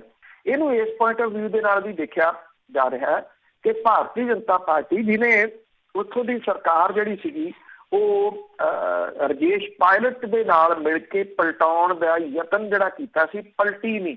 ਔਰ ਸ਼ਾਇਦ ਕਿਤੇ ਨਾ ਕਿਤੇ, ਕਿਉਂਕਿ ਇਹ ਹੈ ਤਾਂ ਭਾਜਪਾ ਦੇ ਆਗੂ ਨੇ, ਉਹਨਾਂ ਦੇ ਰਾਹੀਂ ਇਹ ਅੰਦੋਲਨ ਜਿਹੜਾ ਉਹ ਚਲਾਇਆ ਹੋ ਸਕਦਾ। ਪਰ ਜਦੋਂ ਕਿਸਾਨ ਜਿਹੜੇ ਇੱਥੇ ਪੰਜਾਬ ਦੇ ਵਿੱਚ ਰੇਲਵੇ ਟਰੈਕ ਤੇ ਬੈਠੇ ਆ, ਉਹਨਾਂ ਨੂੰ ਜਿਸ ਕਿਸਮ ਦੇ ਨਾਲ ਭੰਡਿਆ ਜਾ ਰਿਹਾ, ਹੁਣ ਰਾਜਸਥਾਨ ਦੇ ਵਿੱਚ ਭਾਜਪਾ ਦੇ ਆਗੂ ਜਿਹੜੇ ਨੇ ਉਹ ਇੱਕ ਕਿਸਮ ਦੇ ਨਾਲ ਟ੍ਰੇਨ ਟਰੈਕ ਦੇ ਉੱਤੇ ਬੈਠ ਗਏ। ਇਹਨੂੰ ਹੁਣ ਭਾਰਤੀ ਜਨਤਾ ਪਾਰਟੀ ਜਿਹੜੀ ਜੀ ਉਹ ਕਿਵੇਂ ਲਊਗੀ, ਜਾਂ ਕੇਂਦਰ ਦੀ ਸਰਕਾਰ ਜਿਹੜੀ ਹੈ ਜੀ ਇਹਦੇ ਵਿੱਚ ਕੋਈ ਦਖਲ ਦੇਊਗੀ ਕਿ ਇਹਨਾਂ ਨੂੰ ਕਿਸੇ ਤਰੀਕੇ ਦੇ ਨਾਲ ਜਿਹੜਾ ਉਹ ਉਠਾਇਆ ਜਾ ਸਕੇ। ਇਹ ਬੜਾ ਅਹਿਮ ਹੈ ਜੀ। ਔਰ ਇਹ ਵੀ ਹੈ ਕਿ ਜਿਹੜਾ ਗੁੱਜਰ ਅੰਦੋਲਨ ਆ, ਇਹ ਸਭ ਨੂੰ ਪਤਾ ਹੈ ਕਿ ਜੇ ਉਹ ਭੱਕ ਗਿਆ ਤੇ ਫਿਰ ਇਹਦਾ ਜਿਹੜਾ ਜੀ ਬਹੁਤ ਵੱਡਾ ਨੁਕਸਾਨ ਜਿਹੜਾ ਉਹ ਅਰਥਚਾਰੇ ਦੇ ਉੱਤੇ, ਰਾਜਸਥਾਨ ਦੇ ਅਰਥਚਾਰੇ ਦੇ ਉੱਤੇ ਜਿਹੜਾ ਉਹ ਪਊਗਾ। ਔਰ ਟ੍ਰੇਨ ਵਗੈਰਾ ਜਿਹੜੀਆਂ ਨੇ ਉਹ ਤਾਂ ਜਿਵੇਂ ਮੈਂ ਤੁਹਾਨੂੰ ਦੱਸਿਆ ਕਿ ਉਹਨਾਂ ਦੇ ਉੱਤੇ ਅਸਰ ਤਾਂ ਜਿਹੜਾ ਜੀ ਇਸ ਚੀਜ਼ ਦਾ ਪੈ ਗਿਆ ਕਿ ਕਿਹੜੇ ਤਰੀਕੇ ਦੇ ਨਾਲ ਜਿਹੜਾ ਜੀ ਇਹਨੂੰ ਹੁਣ ਰੋਕਿਆ ਜਾਵੇ। ਇਹ ਸਭ ਤੋਂ ਅਹਿਮ ਪੱਖ ਜਿਹੜਾ ਉਹ ਹੋ ਗਿਆ। ਜਿਹੜਾ ਇਹ ਅੰਦੋਲਨ ਹੈ, ਇਹਦੇ ਸੰਬੰਧੀ ਜਿਹੜੀ ਰਾਜਸਥਾਨ ਦੀ ਸਰਕਾਰ ਹੈ ਉਹਨੇ ਇਹ ਗੱਲ ਕਹੀ ਹੈ ਕਿ ਉਹ ਇਹਨਾਂ ਦੇ ਨਾਲ ਗੱਲਬਾਤ ਕਰਨ ਦੇ ਵਾਸਤੇ ਤਿਆਰ ਹੈ। ਇੱਥੇ ਇੱਕ ਇਹਦਾ ਪੱਖ ਹੋਰ ਵੀ ਹੈ ਕਿ ਜਿਹੜਾ ਰਾਜੇਸ਼ ਪਾਇਲਟ ਹੈ, ਜਿਹੜਾ ਇਹਨਾਂ ਦਾ ਪਿਤਾ ਸੀਗਾ ਜੀ, ਉਹ ਜਾਂ ਇਹ ਜਿਹੜੇ ਨੇ ਇਹ ਗੁੱਜਰ ਪਰਿਵਾਰਾਂ ਦੇ ਵਿੱਚੋਂ ਹੀ ਜਿਹੜੇ ਜੀ ਉਹ ਆਉਂਦੇ ਆ। ਕਿਤੇ ਨਾ ਕਿਤੇ ਜਿਹੜਾ ਰਾਜੇਸ਼ ਪਾਇਲਟ ਹੈ, ਮੁਸ਼ਕਲ ਤਾਂ ਉਹ ਵੀ ਖੜੀ ਕਰਨੀ ਚਾਹੁੰਦਾ ਨਾ ਗਹਿਲੋਤ ਸਰਕਾਰ ਦੇ ਵਾਸਤੇ। ਉਹਨੂੰ ਮਜਬੂਰਨ ਕਾਂਗਰਸ ਦੇ ਵਿੱਚ ਵਾਪਸੀ ਕਰਨੀ ਪਈ ਆ, ਜਦੋਂ ਕਿ ਉਹ ਉੱਥੋਂ ਦਾ ਮੁੱਖ ਮੰਤਰੀ ਜਿਹੜਾ ਜੀ ਉਹ ਬਣਨਾ ਚਾਹੁੰਦਾ ਸੀ। ਸੋ ਇਹ ਰਾਜਸਥਾਨ ਦੀ ਸਿਆਸਤ ਹੈ ਜੀ ਜਿਹੜੀ ਕਿ ਇਸ ਗੁੱਜਰ ਅੰਦੋਲਨ ਦੇ ਪਿੱਛੇ ਕਿਤੇ ਨਾ ਕਿਤੇ ਹੋ ਸਕਦੀ ਜੀ। ਸਰੋਤਿਆਂ ਨੇ ਅਸੀਂ ਇੱਕ ਬ੍ਰੇਕ ਤੋਂ ਬਾਅਦ ਤੁਸੀਂ ਕਾਲ ਕਰ ਸਕਦੇ ਹੋ 4082725200 ਸਟੂਡੀਓ ਦਾ ਫੋਨ ਨੰਬਰ ਹੈ। ਪੰਜਾਬੀ ਰੇਡੀਓ USA ਸੁਣ ਰਹੇ ਸਾਰੇ ਸਰੋਤਿਆਂ ਦਾ ਸਵਾਗਤ ਕਰਦੇ। ਤੁਸੀਂ ਜੁੜੇ ਹੋ ਪੰਜਾਬੀ ਰੇਡੀਓ USA ਦੇ ਨਾਲ ਪ੍ਰੋਗਰਾਮ ਨਜ਼ਰ ਖਬਰ ਤੇ ਨਜ਼ਰ ਪ੍ਰੋਗਰਾਮ ਦੇ ਵਿੱਚ ਤੁਸੀਂ ਵੀ ਸਵਾਲ ਕਰ ਸਕਦੇ ਹੋ, ਕਾਲ ਕਰ ਸਕਦੇ ਹੋ 4085 ਸਟੂਡੀਓ ਦਾ ਫੋਨ ਨੰਬਰ ਹੈ। ਜਿਨ੍ਹਾਂ ਦੀਆਂ ਕਾਲਾਂ ਡਰੋਪ ਹੋ ਗਈਆਂ ਦੁਬਾਰਾ ਵੀ ਕਾਲ ਕਰ ਸਕਦੇ ਹਾਂ 408 252 ਸਟੂਡੀਓ ਦਾ ਫੋਨ ਨੰਬਰ ਹੈ। ਬਲਤੇਜ ਪੰਨੂ ਜੀ ਇੱਕ ਵਾਰ ਫਿਰ ਸਵਾਗਤ ਹੈ। ਧੰਨਵਾਦ ਜੀ, ਬਹੁਤ ਮਿਹਰਬਾਨੀ। ਹਾਂਜੀ, ਸਾਡੇ ਨਾਲ ਜੁੜੇ ਹੋਏ ਨੇ ਕਾਲਰ ਬਲਜਿੰਦਰ ਪਾਲ ਜੀ। ਸਤਿ ਸ਼੍ਰੀ ਅਕਾਲ। ਸਤਿ ਸ਼੍ਰੀ ਅਕਾਲ ਜੀ। ਮੇਰਾ ਵੀਰ ਜੀ ਨੂੰ ਦੋ ਸਵਾਲ ਨੇ। ਵੀਰ ਜੀ, ਇੱਕ ਤੇ ਮੇਰਾ ਇਹ ਸਵਾਲ ਹੈ ਕਿ ਇਹ ਜਿਵੇਂ ਅੰਦੋਲਨ ਹੋਇਆ, ਇਹਦੇ ਨਾਲ ਇਹ ਕਲੈਰਿਟੀ ਨਹੀਂ ਹੋਗੀ ਕਿ ਪੰਜਾਬ ਕਿੰਨਾ ਡਿਪੈਂਡ ਹੈਗਾ ਹੋਰ ਸਟੇਟਸ ਦੇ ਉੱਪਰ। ਵੀ ਰੇਲ ਜਿਵੇਂ ਥੋੜਾ ਟ੍ਰੇਨ ਬੰਦ ਕਰਕੇ ਹੁਣ ਕੇਂਦਰ ਦੇ ਹੱਥ ਇੱਕ ਨਬਜ਼ ਲੱਗ ਗਈ ਵੀ ਇਹਨਾਂ ਦੀ ਅਸੀਂ ਰੇਲ ਨਹੀਂ ਸਪਲਾਈ ਭੇਜਾਂਗੇ, ਇਹਨਾਂ ਨੂੰ ਪਰੇਸ਼ਾਨੀ ਹੋਏਗੀ। ਤੇ ਕਿਸਾਨਾਂ ਨੂੰ ਇਹ ਸੋਚਣਾ ਨਹੀਂ ਚਾਹੀਦਾ ਕਿ ਸਾਨੂੰ ਡਿਫਰੈਂਟ ਫੀਲਡਸ ਵਿੱਚ ਵੀ ਜਿਹੜੀ ਸਾਡੀ ਡਿਮਾਂਡਸ ਨੇ ਅਸੀਂ ਖੁਦ ਪ੍ਰੋਡਿਊਸ ਕਰੀਏ ਵੀ ਹੋਰ ਸਟੇਟਾਂ ਦੇ ਉੱਤੇ ਡਿਪੈਂਡ ਹੋਣ ਨਾਲੋਂ। ਤੇ ਦੂਜਾ ਵੀ ਜਿਵੇਂ ਅਮਰੀਕਾ ਦੇ ਵਿੱਚ ਪ੍ਰੋਡਿਊਸ ਟੂ ਪ੍ਰੋਡਕਸ਼ਨ ਕਿਸਾਨ ਇੱਥੇ ਬਹੁਤ ਜ਼ਿਆਦਾ ਕਰਦੇ ਨੇ, ਵੀ ਆਪ ਹੀ ਪ੍ਰੋਡਿਊਸ ਕਰਦੇ ਨੇ, ਉਹਨੂੰ ਆਪ ਹੀ ਪ੍ਰੋਡਕਟ ਵਿੱਚ ਕਨਵਰਟ ਕਰਦੇ ਨੇ। ਤੇ ਪੰਜਾਬ ਵਿੱਚ ਕੀ ਇਹ ਸਿਲਸਿਲਾ ਨਹੀਂ ਸ਼ੁਰੂ ਹੋ ਸਕਦਾ? ਥੈਂਕ ਯੂ ਜੀ। ਥੈਂਕ ਯੂ ਜੀ। ਇਹ ਗੱਲ ਤੁਹਾਡੀ ਬਿਲਕੁਲ ਵਾਜਬ ਹੈ ਜੀ ਕਿ ਇਹਨੇ ਜੇ ਇਸ ਪੁਆਇੰਟ ਆਫ ਵਿਊ ਤੋਂ ਜਿਹੜਾ ਜੀ ਉਹ ਸੋਚਿਆ ਜਾਵੇ, ਕਿਉਂਕਿ ਜਿਹੜਾ ਵਿਅਕਤੀ ਸਮੇਂ ਤੋਂ ਸਿੱਖਦਾ ਫਿਰ ਉਹ ਅੱਗੇ ਜਿਹੜਾ ਜੀ ਉਹ ਸਫਲ ਹੁੰਦਾ। ਗੁਰਬਾਣੀ ਵੀ ਕਹਿੰਦੀ ਨਾ ਕਿ ਵਕਤ ਵਿਚਾਰੇ 100 ਬੰਦਾ ਹੋਏ। ਅੱਜ ਜਿਹੜਾ ਉਹ ਵਿਚਾਰਨ ਦੀ ਜ਼ਰੂਰਤ ਹੈ। ਇਹ ਗੱਲ ਠੀਕ ਹੈ ਕਿ ਜਿਹੜਾ ਕਿਸਾਨ ਹੈ ਨਾ, ਜੇ ਉਹ ਕੁਛ ਉਹਦਾ ਹਿੱਸਾ ਸ਼ਹਿਰ ਗਿਆ ਸਬਜ਼ੀ ਲੈ ਕੇ ਜਿਹੜਾ ਜੀ ਆਉਂਦਾ, ਤੇ ਉੱਥੇ ਫਿਰ ਸਵਾਲ ਜਿਹੜਾ ਉਹ ਖੜਾ ਹੋ ਜਾਂਦਾ, ਬਹੁਤ ਵੱਡਾ ਸਵਾਲ ਖੜਾ ਹੋ ਜਾਂਦਾ। ਅੱਜ ਅਸੀਂ ਕੰਪਲੀਟਲੀ ਗੰਢਿਆਂ ਦੇ ਉੱਤੇ ਦੂਜੀਆਂ ਸਟੇਟ ਦੇ ਉੱਤੇ ਡਿਪੈਂਡ ਆ ਜੀ, ਕੰਪਲੀਟ। ਆਲੂ ਜ਼ਰੂਰ ਜਿਹੜਾ ਜੀ ਪੰਜਾਬ ਦੇ ਵਿੱਚ ਬਹੁਤ ਜਿਹੜਾ ਜੀ ਉਹ ਹੁੰਦਾ, ਇਕੱਲੇ ਆਲੂ ਦੇ ਨਾਲ ਨਹੀਂ ਨਾ ਸਰ ਸਕਦਾ ਜੀ। ਉਹਦੇ ਵਾਸਤੇ ਸਿਸਟਮ ਜਿਹੜਾ ਜੀ ਉਹ ਹੈ ਨੀਗਾ ਕਿ ਕਿੰਨਾ ਆਲੂ ਜਿਹੜਾ ਜੀ ਉਹ ਬੀਜਣਾ। ਇੱਕ ਸਾਲ ਭਾਅ ਉਹਦਾ ਚੰਗਾ ਹੋ ਗਿਆ, ਚੰਗਾ ਵਿਕ ਗਿਆ, ਤੇ ਅਗਲੀ ਵਾਰੀ ਹਰੇਕ ਕੋਈ ਆਲੂ ਜਿਹੜਾ ਜੀ ਉਹ ਲਾਉਂਦਾ, ਤੇ ਫਿਰ ਉਹ ਸੜਕਾਂ ਦੇ ਉੱਤੇ ਸੁੱਟਣਾ ਪੈਂਦਾ। ਉਹਦੇ ਵਾਸਤੇ ਕੁਝ ਪਾਲਿਸੀ ਜਿਹੜੀਆਂ ਜੀ ਉਹ ਸਰਕਾਰ ਬਣਾਵੇ। ਜਿਸ ਤਰੀਕੇ ਦੇ ਨਾਲ ਕੇਰਲਾ ਦੀ ਸਰਕਾਰ ਨੇ ਜਿਹੜਾ ਜੀ ਉਹ ਕੀਤਾ, ਉਹਨੇ 16 ਜਿਹੜੀਆਂ ਸਬਜ਼ੀਆਂ ਨੇ ਉਹ ਲੈ ਲਈਆਂ। ਉਹਦੇ ਵਿੱਚ ਵੀ ਨਹੀਂ ਤੁਹਾਨੂੰ ਰੇਟ ਮਿਲੂਗਾ ਤੇ ਸਰਕਾਰ ਤੁਹਾਨੂੰ ਰੇਟ ਦੇਊਗੀ, MSP ਉਹਦੇ ਉੱਤੇ ਜਿਹੜੀ ਜੀ ਉਹ ਕਰਤੀ। ਹੁਣ ਤੁਸੀਂ ਦੇਖਣਾ ਕੇਰਲਾ ਜਿਹੜਾ ਜੀ ਉਹ ਅਗਲੇ ਕੁਛ ਸਮੇਂ ਦੇ ਦੌਰਾਨ, ਅਗਲੇ ਕੁਛ ਸਾਲਾਂ ਦੇ ਦੌਰਾਨ ਉੱਥੋਂ ਦਾ ਕਿਸਾਨ ਤਰੱਕੀ ਕਰੂਗਾ। ਉਹ ਬਾਕੀ ਸੂਬਿਆਂ ਨੂੰ ਜਿਹੜਾ ਉਹ ਸਬਜ਼ੀਆਂ ਮੁਹੱਈਆ ਕਰਾਊਗਾ। ਈਵਨ ਸਰਕਾਰ ਉਹਦੇ ਵਿੱਚ ਫਾਇਦੇ ਜਿਹੜਾ ਜੀ ਉਹ ਰਹਿ ਸਕਦੀ ਹੈ। ਸਰਕਾਰਾਂ ਕਾਹਦੇ ਲਈ ਚੁਣੀਆਂ ਜਾਂਦੀਆਂ ਨੇ? ਮੈਂ ਅੱਗੇ ਵੀ ਇੱਕ ਦਿਨ ਜਿਹੜਾ ਜੀ ਉਹ ਸਵਾਲ ਕੀਤਾ ਸੀ। ਸਰਕਾਰਾਂ ਇਸ ਵਾਸਤੇ ਹੁੰਦੀਆਂ ਨੇ, ਇਹ ਢਾਂਚਾ ਜਿਹੜਾ ਜੀ ਉਹ ਚਲਾਉਣ ਉਹਨੂੰ। ਸਰਕਾਰਾਂ ਕਿਉਂ ਨਹੀਂ ਜਿਹੜੀਆਂ ਜੀ ਇਹ ਸਬਜ਼ੀਆਂ ਲੈ ਕੇ ਅੱਗੋਂ ਕੰਟਰੈਕਟ ਕਰਦੀਆਂ ਕੰਪਨੀਆਂ ਦੇ ਨਾਲ? ਉਹ ਆਪਣੇ ਫਾਇਦੇ ਦੇ ਵਾਸਤੇ ਹੀ ਕੰਟਰੈਕਟ ਕਿਉਂ ਕਰਦੀਆਂ ਨੇ ਕਿ ਸਾਨੂੰ ਨਿੱਜ ਦਾ ਕਿੰਨਾ ਫਾਇਦਾ ਹੋਣਾ? ਇਹਦਾ ਕੌਣ ਜਿਹੜਾ ਜੀ ਉਹ ਸੋਚੂਗਾ? ਇਹ ਸਵਾਲ ਹੈ। ਦੂਜੀ ਗੱਲ ਜਿਹੜੀ ਤੁਸੀਂ ਆਖੀ ਆ, ਦੇਖੋ ਅਮਰੀਕਾ ਦੇ ਵਿੱਚ ਤੇ ਇੱਥੇ ਬਹੁਤ ਵੱਡਾ ਜਿਹੜਾ ਜੀ ਉਹ ਫਰਕ ਹੈ, ਜ਼ਮੀਨ ਅਸਮਾਨ ਦਾ ਜਿਹੜਾ ਉਹ ਫਰਕ ਹੈ। ਜਿਹੜਾ 80% ਕਿਸਾਨ ਹੈ ਉਹ 5 ਕਿੱਲਿਆਂ ਤੋਂ ਥੱਲੇ ਵਾਲਾ, ਉਹ ਵਿਚਾਰਾ ਜਿਹੜਾ ਜੀ ਏਦਾਂ ਕਿਵੇਂ ਕਰ ਸਕਦਾ? ਕੁਛ ਜਿਹੜੇ ਹੈਗੇ ਨੇ ਨਵੀਂ ਜਨਰੇਸ਼ਨ ਦੇ ਵਿੱਚੋਂ ਵੀ ਹੈਗੇ ਨੇ, ਉਹਨਾਂ ਨੇ ਸ਼ੁਰੂ ਕੀਤਾ, ਪਰ ਉਹ ਬੜਾ ਤੁਸੀਂ ਇਹ ਕਹਿ ਲਓ ਕਿ ਪਤਾ ਨਹੀਂ ਕਿੰਨੀ ਦੇਰ ਉਹ ਜਿਹੜਾ ਵੀ ਉਹ ਕਰਨਗੇ ਕਿ ਜੇ ਕੋਈ ਚੀਜ਼ ਲਾ ਲਈ ਤੇ ਉਹਨੂੰ ਸੜਕ ਦੇ ਉੱਤੇ ਜਿਹੜਾ ਵੀ ਉਹ ਲਾ ਲਿਆ। ਇਹ ਐਕਚੁਅਲੀ ਕੀ ਆ, ਇਹ ਛੋਟੀਆਂ ਛੋਟੀਆਂ ਜਿਹੜੀਆਂ ਜੀ ਉਹ ਕਿਸਾਨ ਹੱਟ ਜਿਹੜੀਆਂ ਬਣਾਉਣੀਆਂ ਪੈਣਗੀਆਂ। ਇੱਕ ਦੋ ਗਰੁੱਪ ਹੈਗੇ ਆ ਇੱਥੇ, ਉਹ ਇਹਦੇ ਉੱਤੇ ਵਰਕ ਕਰ ਰਹੇ ਆ ਪਿਛਲੇ ਕੁਝ ਸਾਲਾਂ ਤੋਂ। ਸਰਕਾਰ ਦਾ ਕੋਈ ਬਹੁਤਾ ਸਹਿਯੋਗ ਹੈ ਨਹੀਂ ਗਾ ਉਹਦੇ ਵਿੱਚ। ਜੇ ਮੰਨ ਲਓ ਜਿਹੜੀ ਸਰਟਨ ਜਿਹੜਾ ਜੀ ਇਹ ਡਿਸਟੈਂਸ ਰੱਖ ਲਿਆ ਜਾਵੇ ਕਿ ਇਸ ਤੋਂ ਬਾਅਦ ਦੂਸਰੀ ਕਿਸਾਨ ਹੱਟ ਜਿਹੜੀ ਜੀ ਉਹ ਆਊਗੀ। ਦੇਖੋ ਚੀਜ਼ ਤਾਂ ਹਰੇਕ ਨੂੰ ਚਾਹੀਦੀ ਹੈ ਨਾ, ਖਪਤ ਤਾਂ ਹੈਗੀ ਆ। ਇਹ ਤਾਂ ਹੈ ਨਹੀਂ ਗਾ ਵੀ ਇੱਥੇ ਖਪਤ ਨਹੀਂ ਜਿਹੜੀ ਦੀ ਉਹ ਹੈਗੀ, ਖਪਤ ਹੈਗੀ ਆ। ਇਹ ਕਿਸਾਨ ਹੱਟ ਸਰਕਾਰੀ ਵੀ ਕਿਉਂ ਨਹੀਂ ਹੋ ਸਕਦੀਆਂ ਜੀ? ਸਰਕਾਰ ਇਹਨਾਂ ਨੂੰ ਕਿਉਂ ਨਹੀਂ ਰਨ ਕਰ ਸਕਦੀ? ਇਹਦੇ ਨਾਲ ਦੋ ਫਾਇਦੇ ਹੋਣਗੇ। ਜਿਹੜਾ ਕਿਸਾਨ ਹੈ ਉਹਦਾ ਪ੍ਰੋਡਕਟ ਜਿਹੜਾ ਤੁਸੀਂ ਕਹੋਗੇ, ਜਿਵੇਂ ਕੇਰਲਾ ਨੇ ਜਿਹੜਾ ਵੀ ਉਹ ਕੀਤਾ, ਉਸ ਤਰੀਕੇ ਨਾਲ ਤੁਸੀਂ ਕਰਵਾ ਸਕਦੇ ਹੋ ਔਰ ਉਹਦੀ ਖਪਤ ਜਿਹੜੀ ਇੱਥੇ ਹੋਣੀ ਸ਼ੁਰੂ ਹੋ ਜਾਊਗੀ। ਸੈਕੰਡ, ਇਹਦੇ ਨਾਲ ਜਿਹੜੀ ਜੌਬ ਹੈ ਉਹ ਕ੍ਰੀਏਟ ਹੋਊਗੀ। ਸਰਕਾਰ ਨੂੰ 100% ਫਾਇਦਾ ਜਿਹੜਾ ਜੀ ਉਹ ਹੋਊਗਾ, ਇਹਦੇ 'ਚ ਕੋਈ ਸ਼ੱਕ ਹੀ ਨਹੀਂ ਕਿ ਫਾਇਦਾ ਨਹੀਂ ਹੋਊਗਾ। ਸਰਕਾਰ ਜਿਹੜੀ ਆ ਉਹ ਇੱਕ ਵੱਜਵਾਂ ਮੁੱਲ ਜਿਹੜਾ ਉਹ ਕਿਸਾਨ ਨੂੰ ਦੇਵੇ, ਜਿਵੇਂ ਆਪਾਂ ਸਬਜ਼ੀਆਂ ਦੀ ਗੱਲ ਹੀ ਜਿਹੜੀ ਉਹ ਕਰਦੇ ਆ, ਤੇ ਉਦੋਂ ਬਾਅਦ ਉਹਦੇ ਉੱਤੇ ਕੁਛ ਮਾਰਜਨ ਜਿਹੜਾ ਉਹ ਰੱਖ ਕੇ, ਕੁਛ ਮਾਰਜਨ ਰੱਖ ਲੈ। 10 ਰੁਪਏ ਦੀ ਚੀਜ਼ ਖਰੀਦੀ ਹੋਈ 12 ਰੁਪਏ ਦੇ ਵਿੱਚ ਮੰਨ ਲਓ ਉਹ ਜਿਹੜਾ ਜੀ ਉਹ ਵੇਚੇ, ਤੇ ਉਹਦੇ ਨਾਲ ਕਿੰਨੀ ਜੌਬ ਜਿਹੜੀ ਕ੍ਰੀਏਟ ਹੋ ਸਕਦੀ ਹੈ। ਕਿਸਾਨ ਹੱਟ ਦੇ ਜਿਹੜਾ ਜੀ ਇਦਾਂ ਦੇ ਖੁੱਲ੍ਹੇ ਜਾਣ। ਬਹੁਤ ਸਾਰੇ ਲੋਕ ਨੇ ਜਿਹੜੇ ਅੱਜ ਦੇ ਥੋੜੀ ਵੀ ਬਹੁਤ ਪੁਰਾਣੇ ਦੁੱਧ ਜਿਹੜਾ ਚੁਆਵਾਂ ਲੈ ਕੇ ਆਉਂਦੇ ਨਾ, ਜਿਹਨੂੰ ਕਹਿੰਦੇ ਚੁਆਵਾਂ ਦੁੱਧ, ਉੱਥੇ ਜਾ ਕੇ ਲੈ ਕੇ ਆਉਂਦੇ ਬੜੇ ਸਾਰੇ ਲੋਕ ਨੇ ਜਿਹੜੇ ਸਬਜ਼ੀ ਮੰਡੀ ਦੇ ਵਿੱਚੋਂ ਵੱਡੀ ਗਿਣਤੀ 'ਚ ਲਿਆਉਂਦੇ ਨੇ। ਜੇ ਨੇੜੇ ਨੇੜੇ ਕਿਸਾਨ ਹੱਟ ਖੁੱਲ੍ਹ ਜਾਣਗੀਆਂ, ਇਹ ਜਿਵੇਂ ਫੈਮਿਲੀ ਡਾਕਟਰ ਜਿਹੜਾ ਜੀ ਉਹ ਹੁੰਦਾ, ਉਸ ਤਰੀਕੇ ਦੇ ਨਾਲ ਇਹ ਫੈਮਿਲੀ ਕਿਸਾਨ ਜਿਹੜੇ ਉਹ ਬਣ ਸਕਦੇ ਆ। ਇਹ ਕਿਹਾ ਜਾਵੇ ਕਿ 10-10 ਜਾਣੇ 10-10 ਪਰਿਵਾਰ ਜਿਹੜੇ ਨੇ ਉਹ ਕਿਸਾਨ ਹੱਟ ਤੇ ਜਿਹੜਾ ਜੀ ਉਹ ਪੱਕੇ ਲੱਗਣ। ਉਹਦੇ ਵਾਸਤੇ ਕੁਝ ਪਾਲਿਸੀਜ਼ ਬਣਾਈਆਂ ਜਾ ਸਕਦੀਆਂ ਨੇ। ਤੁਸੀਂ ਇੱਥੋਂ ਕੀ ਨਹੀਂ ਕੀਤਾ ਜਾ ਸਕਦਾ, ਉਹਦੇ ਵਾਸਤੇ ਨੀਤ ਚਾਹੀਦੀ ਆ। ਜਦੋਂ ਨੀਤ ਹੋਊਗੀ ਫਿਰ ਨੀਤੀਆਂ ਬਣ ਸਕਦੀਆਂ ਨੇ।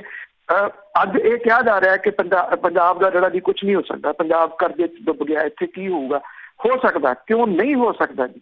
ਉਹਦੇ ਵਾਸਤੇ ਗੱਲ ਉਹੀ ਹੈ, ਤੁਹਾਨੂੰ ਕੁਝ ਬੰਦਿਆਂ ਦੀ ਰਾਏ ਜਿਹੜੀ ਜੀ ਉਹ ਲੈਣੀ ਪਊਗੀ। ਇਸ ਤਰੀਕੇ ਦੇ ਨਾਲ ਚੱਲਿਆ ਜਾ ਸਕਦਾ।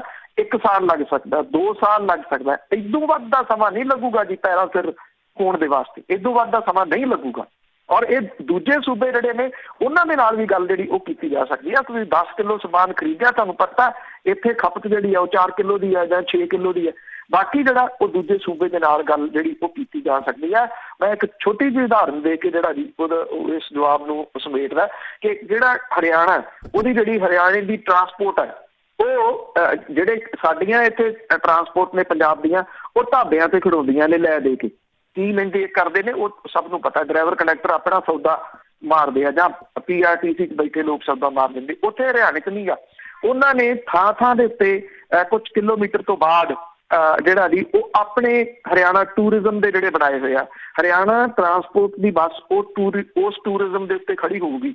ਉਹ ਇੱਕ ਉਹਦੇ ਨਾਲ ਇੱਕ ਇਹ ਆ, ਇੱਕ ਤਾਂ ਉਹ ਕਰਪਸ਼ਨ ਨਹੀਂ ਜਿਹੜੀ ਹੁੰਦੀ, ਦੂਸਰਾ ਜਿਹੜਾ ਟੂਰਿਜ਼ਮ ਹੈ, ਹਰਿਆਣਾ ਟੂਰਿਜ਼ਮ ਹੈ, ਉਹ ਉਹਦੇ ਵਿੱਚੋਂ ਕਮਾਈ ਕਰਦਾ।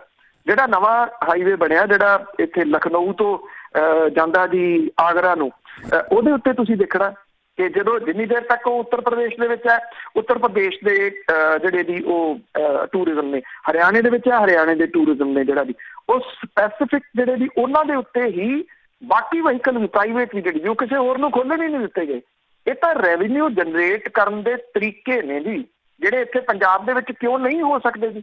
ਪੰਜਾਬ ਦੇ ਕੋਲੇ ਤਾਂ ਬਹੁਤ ਸਾਰੀਆਂ ਥਾਵਾਂ ਨੇ ਜਿੱਥੋਂ ਰੈਵਨਿਊ ਜਨਰੇਟ ਹੋ ਸਕਦਾ, ਪਰ ਉਹਦੇ ਲਈ ਇਹ ਆ ਨਾ ਜਿਹੜੇ ਸਿਆਸਤਦਾਨ ਨੇ ਉਹ ਸੋਚਦੇ ਵੀ ਇਹਦੇ 'ਚ ਮੈਨੂੰ ਕੀ ਫਾਇਦਾ, ਮੈਨੂੰ ਨਿੱਜੀ ਕੀ ਫਾਇਦਾ। ਜਦੋਂ ਤੁਸੀਂ ਨਿੱਜ ਛੱਡ ਕੇ ਪੰਜਾਬ ਦਾ ਸੋਚੋਗੇ ਬਹੁਤ ਕੁਝ ਹੋ ਸਕਦਾ। ਬਿਲਕੁਲ ਜੀ। ਇੱਦਾਂ ਦੇ ਜਿਹੜੇ ਪੋਲੀਟੀਸ਼ੀਅਨਾਂ ਦੀ ਗੱਲ ਕੀਤੀ, ਡਬਲ ਰੋਟੀ ਨਹੀਂ ਛੱਡਦੇ, ਉਹ ਕਿੱਦਾਂ ਛੱਡਣਗੇ ਇਹਨਾਂ ਚੀਜ਼? ਅੱਗੇ ਹਰਬੰਸ ਸਿੰਘ ਜੀ, ਸਤਿ ਸ਼੍ਰੀ ਅਕਾਲ। ਸਾਰਿਆਂ ਨੂੰ ਸਤਿ ਸ਼੍ਰੀ ਅਕਾਲ ਜੀ। ਜੀ ਸਤਿ ਸ਼੍ਰੀ ਅਕਾਲ। ਤੇ ਮੈਂ ਜੀ ਇਹ ਪੁੱਛਦਾ ਕਿ ਜਿਹੜਾ ਸਮੇਤ ਸੈਣੀ ਆ ਇਸ ਨੇ ਵੱਡਾ ਨੌਕਰ ਕੀ ਤੇ ਛੋਟਾ ਨੌਕਰ ਕੀ? ਨੌਕਰ ਸਾਰੇ ਨੌਕਰੀ ਹੁੰਦੇ, ਮੈਂ ਸਾਰੀ ਉਮਰ ਨੌਕਰੀ ਕੀਤੀ, ਸਰਕਾਰੀ ਨੌਕਰੀ ਕੀਤੀ ਆ। ਤੇ ਇਹਦੇ ਵਿੱਚ ਉਹ ਸਰਕਾਰੀ ਬੰਦੇ ਨੂੰ ਆਪਣੀ ECR ਦਿਖਾਉਣੀ ਪੈਂਦੀ, ਐਨੂਅਲ ਕਨਫੀਡੈਂਸ਼ੀਅਲ ਰਿਪੋਰਟ ਦਿਖਾਉਣੀ। ਇਹ ਜਿਹੜੇ ਡਿਪਾਰਟਮੈਂਟ ਸੀ ਜਾਂ ਪੁਲਿਸ ਦਾ, ਇਹਦੀ ਜਿਹੜੀ ECR ਹੈਗੀ ਆ ਉਹ ਲਿਖਦਾ ਹੋਣਾ ਹੋਮ ਰਿਪੋਰਟ ਸਕਦਾ। ਤੇ ਉਹਦੇ ਕੋਲ ਵੀ ਮੈਂ ਬੰਦਾ ਮਾਰਨਾ ਤੇ ਇਜਾਜ਼ਤ ਮਿਲ ਜਾਏ ਤੇ ਉਹ ਇਜਾਜ਼ਤ ਮਿਲਦੀ ਹੋਊਗੀ ਜਾਂ ਕਿੱਦਾਂ ਹੋਊਗਾ, ਦੱਸੋ ਜੀ। Thank you. ਤੁਸੀਂ ਤਾਂ ਆਪ ਕਹਿੰਦੇ ਹੋ ਕਿ ਨੌਕਰੀ ਦੇ ਵਿੱਚ ਜਿਹੜਾ ਜੀ ਉਹ ਰਹੇ ਹੋ। ਜੇ ਹਾਂ ਗੱਲ ਜਿਹੜੀ ਤੁਹਾਡੇ ਵਾਲੀ ਹੁੰਦੀ ਤੇ ਤੁਸੀਂ ਸੋਚ ਸਕਦੇ ਕਿ ਸਮੇਤ ਸੈਣੀ DGP ਦੇ ਅਹੁਦੇ ਤੱਕ ਪਹੁੰਚ ਸਕਦਾ ਸੀਗਾ? ਨਹੀਂ ਪਹੁੰਚ ਸਕਦਾ, ਕਿਸੇ ਹਾਲਤ ਦੇ ਵਿੱਚ ਵੀ ਨਹੀਂ ਸੀ ਜਿਹੜਾ ਜੀ ਉਹ ਪਹੁੰਚ ਸਕਦਾ। ਉਹ ਪਹੁੰਚਿਆ, ਕਿਉਂ ਪਹੁੰਚਿਆ? ਕਿਉਂਕਿ ਉਹਦੇ ਪਿੱਛੇ ਆਕਾ ਬੈਠੇ ਨੇ ਜਿਹੜੇ ਉਹਦੇ ਸਿੱਧਾ ਉਹਦੇ ਪਿੱਛੇ ਬਾਦਲ ਪਰਿਵਾਰ ਜਿਹੜਾ ਜੀ ਉਹ ਹੈ, ਉਹੀ ਉਹਨੂੰ DGP ਦੇ ਅਹੁਦੇ ਤੱਕ ਲੈ ਕੇ ਆਏ ਨਾ। ਜਦੋਂ ਤੁਸੀਂ 96 ਦੇ ਵਿੱਚ 95-96 ਦੇ ਦੌਰਾਨ ਪ੍ਰਕਾਸ਼ ਸਿੰਘ ਬਾਦਲ ਹੋਰਾਂ ਦੇ ਭਾਸ਼ਣ ਜਿਹੜੇ ਜੀ ਉਹ ਕੱਢ ਲਓ, ਉਹਦੇ ਵਿੱਚ ਇਹ ਗੱਲ ਕਹਿੰਦੇ ਆ ਕਿ ਮੁੰਡਿਆਂ ਦੇ ਉੱਤੇ ਜਿਹੜਾ ਜੀ ਉਹ ਤਸ਼ੱਦਦ ਕਰਨ ਵਾਲਿਆਂ ਨੂੰ ਬਖਸ਼ਿਆ ਨਹੀਂ ਜਾਊਗਾ, ਅਸੀਂ ਕਟਹਿਰੇ 'ਚ ਲਿਆ ਕੇ ਖੜੇ ਕਰਾਂਗੇ। ਉਹ ਕਿਹੋ ਜਿਹਾ ਕਟਹਿਰਾ ਸੀ ਜਿਹਦੇ ਵਿੱਚ ਇਹਨਾਂ ਨੇ ਲਿਆ ਕੇ ਖੜੇ ਜਿਹੜਾ ਜੀ ਉਹ ਕੀਤੇ? ਨਕੋਦਰ ਦੇ ਵਿੱਚ ਜੋ ਕੁਛ ਵਾਪਰਿਆ, ਜਿਹੜੇ 4 ਨੌਜਵਾਨ ਜਿਹੜੇ ਸੀ ਬੇਦੋਸ਼ੇ, ਜਿਨ੍ਹਾਂ ਦਾ ਕਸੂਰ ਕੋਈ ਨਹੀਂ ਸੀ, ਗੁਰੂ ਗ੍ਰੰਥ ਸਾਹਿਬ ਦੀ ਬੇਅਦਬੀ ਦਾ ਹੀ ਮਾਮਲਾ ਸੀਗਾ ਨਾ ਉਹ ਵੀ, ਉਹਦੇ ਵਿੱਚ ਜਿਹੜੇ ਪੁਲਿਸ ਦੀਆਂ ਗੋਲੀਆਂ ਦੇ ਨਾਲ ਉਹ ਮਾਰੇ ਗਏ। ਉਹਨਾਂ ਉਸ ਟਾਈਮ ਜਿਹੜੇ ਅਫਸਰ ਸੀਗੇ ਉਹ ਕੌਣ ਨੇ, ਅੱਜ ਉਹ ਕਿਹੜੇ ਅਹੁਦਿਆਂ ਦੇ ਉੱਤੇ ਨੇ? ਤੇ ਉੱਥੇ ਤਾਂ ਕੋਈ ਲਿਖਾਉਣ ਦੀ ਵੀ ਲੋੜ ਨਹੀਂ। ਆ ਪਿਛਲੇ ਦਿਨਾਂ ਦੇ ਵਿੱਚ ਹੀ ਚਰਚਾ ਜਿਹੜਾ ਹੋਇਆ ਸੀ ਨਾ, ਮੁਹੰਮਦ ਇਜ਼ਹਾਰ ਆਲਮ ਹੋਰਾਂ ਦੀ ਪਤਨੀ ਨੂੰ ਜਨਰਲ ਸਕੱਤਰ ਲਾਤਾ, ਇਸਤਰੀ ਅਕਾਲੀ ਦਲ ਦਾ। ਇਜ਼ਹਾਰ ਆਲਮ ਹੋਰੀ ਜਿਹੜੇ ਨੇ ਜੀ ਉਹ ਸੀਨੀਅਰ ਮੀਤ ਪ੍ਰਧਾਨ ਨੇ। ਦਰਬਾਰਾ ਸਿੰਘ ਗੁਰੂ ਜਿਹੜੇ ADC ਸਨ ਉਸ ਟਾਈਮ ਜਲੰਧਰ, ਇਹ SSP ਸਨ ਇਜ਼ਹਾਰ ਆਲਮ ਹੋਰੀ ਜਲੰਧਰ ਉਸ ਟਾਈਮ ਜਦੋਂ ਇਹ ਨਕੋਦਰ ਵਾਲਾ ਕਾਂਡ ਜਿਹੜਾ ਜੀ ਉਹ ਵਾਪਰਿਆ। ਤੇ ਉਹ ADC ਸਨ ਜਿਹੜਾ ਜੀ ਉਹ ਵੀ ਸੀਨੀਅਰ ਮੀਤ ਪ੍ਰਧਾਨ ਨੇ ਅੱਜ ਜਿਹੜਾ ਜੀ ਅਕਾਲੀ ਦਲ ਦੇ। ਫਿਰ ਉਹਨਾਂ ਦੀ ਪਤਨੀ ਨੂੰ ਇਸਤਰੀ ਅਕਾਲੀ ਦਲ ਦਾ ਲੈ ਆਂਦਾ ਗਿਆ। ਸਮੇਤ ਸੈਣੀ ਹੋਰਾਂ ਨੂੰ 7 ਸੀਨੀਅਰ ਆਫਿਸਰ ਜਿਹੜੀ ਸੀ ਉਹਨਾਂ ਦੀ ਸੀਨੀਅਰਿਟੀ ਨੂੰ ਟੱਪ ਕੇ DGP ਲਾਇਆ ਗਿਆ ਸੀ ਬਾਦਲ ਸਰਕਾਰ ਦੇ ਵੱਲੋਂ ਜਿਹੜਾ ਜੀ। ਇਹੀ ਤਾਂ ਗੱਲਾਂ ਜਿਹੜੀਆਂ ਉਹ ਸਮਝਾਉਣ ਦੀ ਕੋਸ਼ਿਸ਼ ਜਿਹੜਾ ਉਹ ਕਰਦੇ ਆ ਕਿ ਜਿਹੜਾ ਨੁਕਸਾਨ ਸੀ ਉਹ ਕਿਹਦਾ ਹੋਇਆ, ਉਹ ਕਿਹੜੇ ਪਰਿਵਾਰਾਂ ਦੇ ਜਿਹੜੇ ਜੀ ਉਹ ਪੁੱਤ ਸਨ, ਤੇ ਉਹਨਾਂ ਨੂੰ ਕੀ ਜਿਹੜਾ ਜੀ ਉਹ ਇਨਸਾਫ ਮਿਲਿਆ? ਜਿਹੜੇ ਇੰਨਾ ਕੁਛ ਕਰਾਉਣ ਵਾਲੇ ਸੀਗੇ ਉਹ ਤਾਂ ਅਹੁਦਿਆਂ ਦੇ ਉੱਤੇ ਰਹੇ। ਅੱਜ ਵੀ ਇਹ ਨਹੀਂ ਹੈਗਾ ਕਿ ਸਮੇਤ ਸੈਣੀ ਜਿਹੜੀ ਆਪਣਾ ਕੇਸ ਜਿਹੜਾ ਜੀ ਉਹ ਬੜਾ ਤਰੀਕੇ ਨਾਲ ਹੈਂਡਲ ਕਰ ਰਹੇ, ਉਹ ਹੋ ਰਿਹਾ, ਔਰ ਉਹਦੇ ਪਿੱਛੇ ਜਿਹੜੇ ਆਕਾ ਨੇ ਜੀ ਉਹ ਹੈਂਡਲ ਕਰ ਰਹੇ।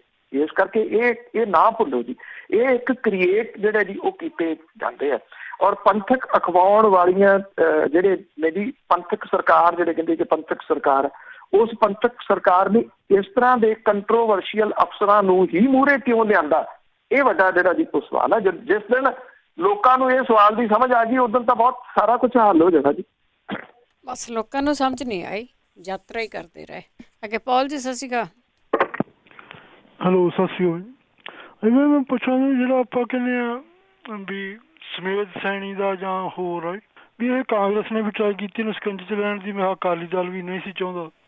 ਹੁਣ ਜਿਹੜੇ ਇਹ ਜਿਹੇ ਲੋਕ ਹੈਗੇ ਆ ਇਹ ਜਿਵੇਂ ਸਮੇਤ ਸੈਣੀ ਨਾਲ ਤੁਸੀਂ ਘਰ ਦੇਖੋ ਰਾਈਟ, ਉਹ ਇੱਦਾਂ ਲੱਗਦਾ ਵੀ ਜਿਵੇਂ ਅੰਗਰੇਜ਼ਾਂ ਦੇ ਨਾਲ ਉਹਦਾ ਕੋਈ ਸੰਬੰਧ ਹੁੰਦਾ। ਜਿਵੇਂ ਅੱਗੇ ਜਿਹੜੇ ਮਿਲਟਰੀ ਦੇ ਵਿੱਚ ਸੀਗੇ ਬਰਾੜ ਪੱਤੋਵਾਲਾ ਜਾਂ ਹੋਰ ਜਿਹਨੂੰ ਤੁਸੀਂ ਦੇਖ ਲਓ, ਉਹਨਾਂ ਦੇ ਕਿਸੇ ਨਾ ਕਿਸੇ ਹਿਸਾਬ ਨਾਲ ਵੀ ਬ੍ਰਿਟਿਸ਼ ਜਿਹੜੀ ਇੰਪੀਰੀਅਲਿਜ਼ਮ ਆ ਉਹਦੇ ਨਾਲ ਉਹਦੇ ਕਨੈਕਸ਼ਨ ਜੁੜੇ ਹੋਏ ਆ ਵੀ ਉਹ ਉਹਨਾਂ ਨੂੰ ਕੰਟਰੋਲ ਕਰਦੇ ਆ। ਇਹਨਾਂ ਦੇ ਜਿਵੇਂ ਜਿਵੇਂ ਅਕਾਲੀ ਦਲ ਦਾ ਮੇਰਾ ਖਿਆਲ ਗੁਰੂ ਗ੍ਰੰਥ ਸਾਹਿਬ ਵੀ ਇਹਨਾਂ ਦੇ ਕੰਟਰੋਲ 'ਚ ਨਹੀਂ। ਕਿਤੇ ਕਹਿੰਦੇ ਗੁੱਤਾਂ ਪੱਟੀਆਂ ਗਈਆਂ, ਕਿਤੇ ਗ੍ਰੰਥ ਸਾਹਿਬ ਦੀ ਬੇਅਦਬੀ ਹੋਈ, ਕਿਸੇ ਕੋਈ ਸਕਾਟ ਨਹੀਂ, ਕਿਸੇ ਦੀ ਸਕਾਟ ਦੀ ਨਹੀਂ ਬੇਅਦਬੀ ਹੋਈ, 12 ਕਲੱਬਾਂ ਦੀ ਨਹੀਂ ਬੇਅਦਬੀ ਹੋਈ ਵੀ ਇਹ ਫੋਰਸ ਇਹਨਾਂ ਦੇ ਮਗਰ।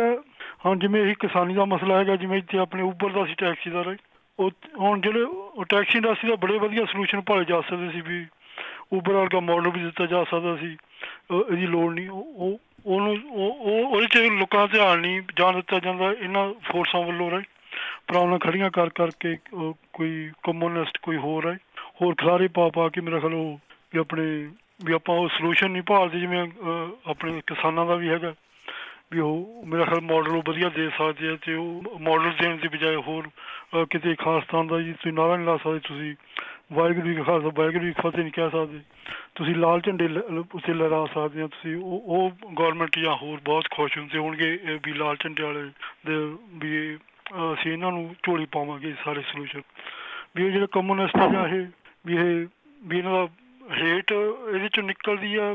ਸਾਡੇ ਚਾਹੇ ਸਾਡਾ ਕੋਈ ਰਿਲੀਜੀਅਸ ਗੱਲਾਂ ਹੋਣ, ਚਾਹੇ ਸੋਸ਼ਲ ਹੋਣ, ਚਾਹੇ ਪੋਲੀਟੀਕਲ ਹੋਣ, ਵੀ ਇਹ ਰਿਲੀਜੀਅਸ ਲੋਕਾਂ ਨੂੰ ਕਹਿੰਦੇ ਪਾਸੇ ਹਟੋ ਵੀ ਉਹ ਆਪ ਉਹ ਲੱਤਾਂ ਸਾਲ ਕਿੱਥੇ ਬਹਿ ਜਾਂਦੇ ਕਿ ਵੀ ਇਹ ਸੋਲੂਸ਼ਨ ਦੇਣਗੇ ਸਾਨੂੰ ਜਾਂ ਇਹ ਪ੍ਰੋਬਲਮ ਖੜੀਆਂ ਕਰਨਗੇ। Thank you. ਆਲਰੇਡੀ ਮੈਂ ਇੱਕ ਜਗ੍ਹਾ ਉੱਤੇ ਉਹ ਸੁਣਿਆ ਸੀ ਵੀ ਨਦੀ ਕਿਨਾਰੇ ਝੋਟਾ ਚੁਗਦਾ ਮੈਂ ਸਮਝਿਆ ਮਰਗਾਬੀ। ਸੋ ਉਹ ਤੁਹਾਡਾ ਸਵਾਲ ਤਾਂ ਇਹੋ ਜਿਹਾ ਹੀ ਹੈ ਜੀ। ਝੋਟੇ ਤੇ ਮਰਗਾਬੀ 'ਚ ਬਹੁਤ ਫਰਕ ਹੁੰਦਾ। ਤੁਸੀਂ ਕਿੱਥੋਂ ਸੁਮੇਧ ਸੈਣੀ ਦੇ ਘਰ ਤੋਂ ਗੱਲ ਸ਼ੁਰੂ ਕੀਤੀ, ਫਿਰ ਤੁਸੀਂ ਵਾਹਿਗੁਰੂ ਜੀ ਕਾ ਖਾਲਸਾ ਵਾਹਿਗੁਰੂ ਜੀ ਕੀ ਫਤਿਹ ਤੱਕ ਆ ਗਏ, ਫਿਰ ਲਾਲ ਝੰਡੇ ਤੱਕ ਜਿਹੜਾ ਜੀ ਉਹ ਆ ਗਏ। ਤੁਸੀਂ ਕਹਿਣਾ ਕੀ ਚਾਹੁੰਦੇ ਹੋ? ਮੈਨੂੰ ਇਹੀ ਨਹੀਂ ਜਿਹੜਾ ਜੀ ਉਹ ਸਮਝ ਲੱਗੀ।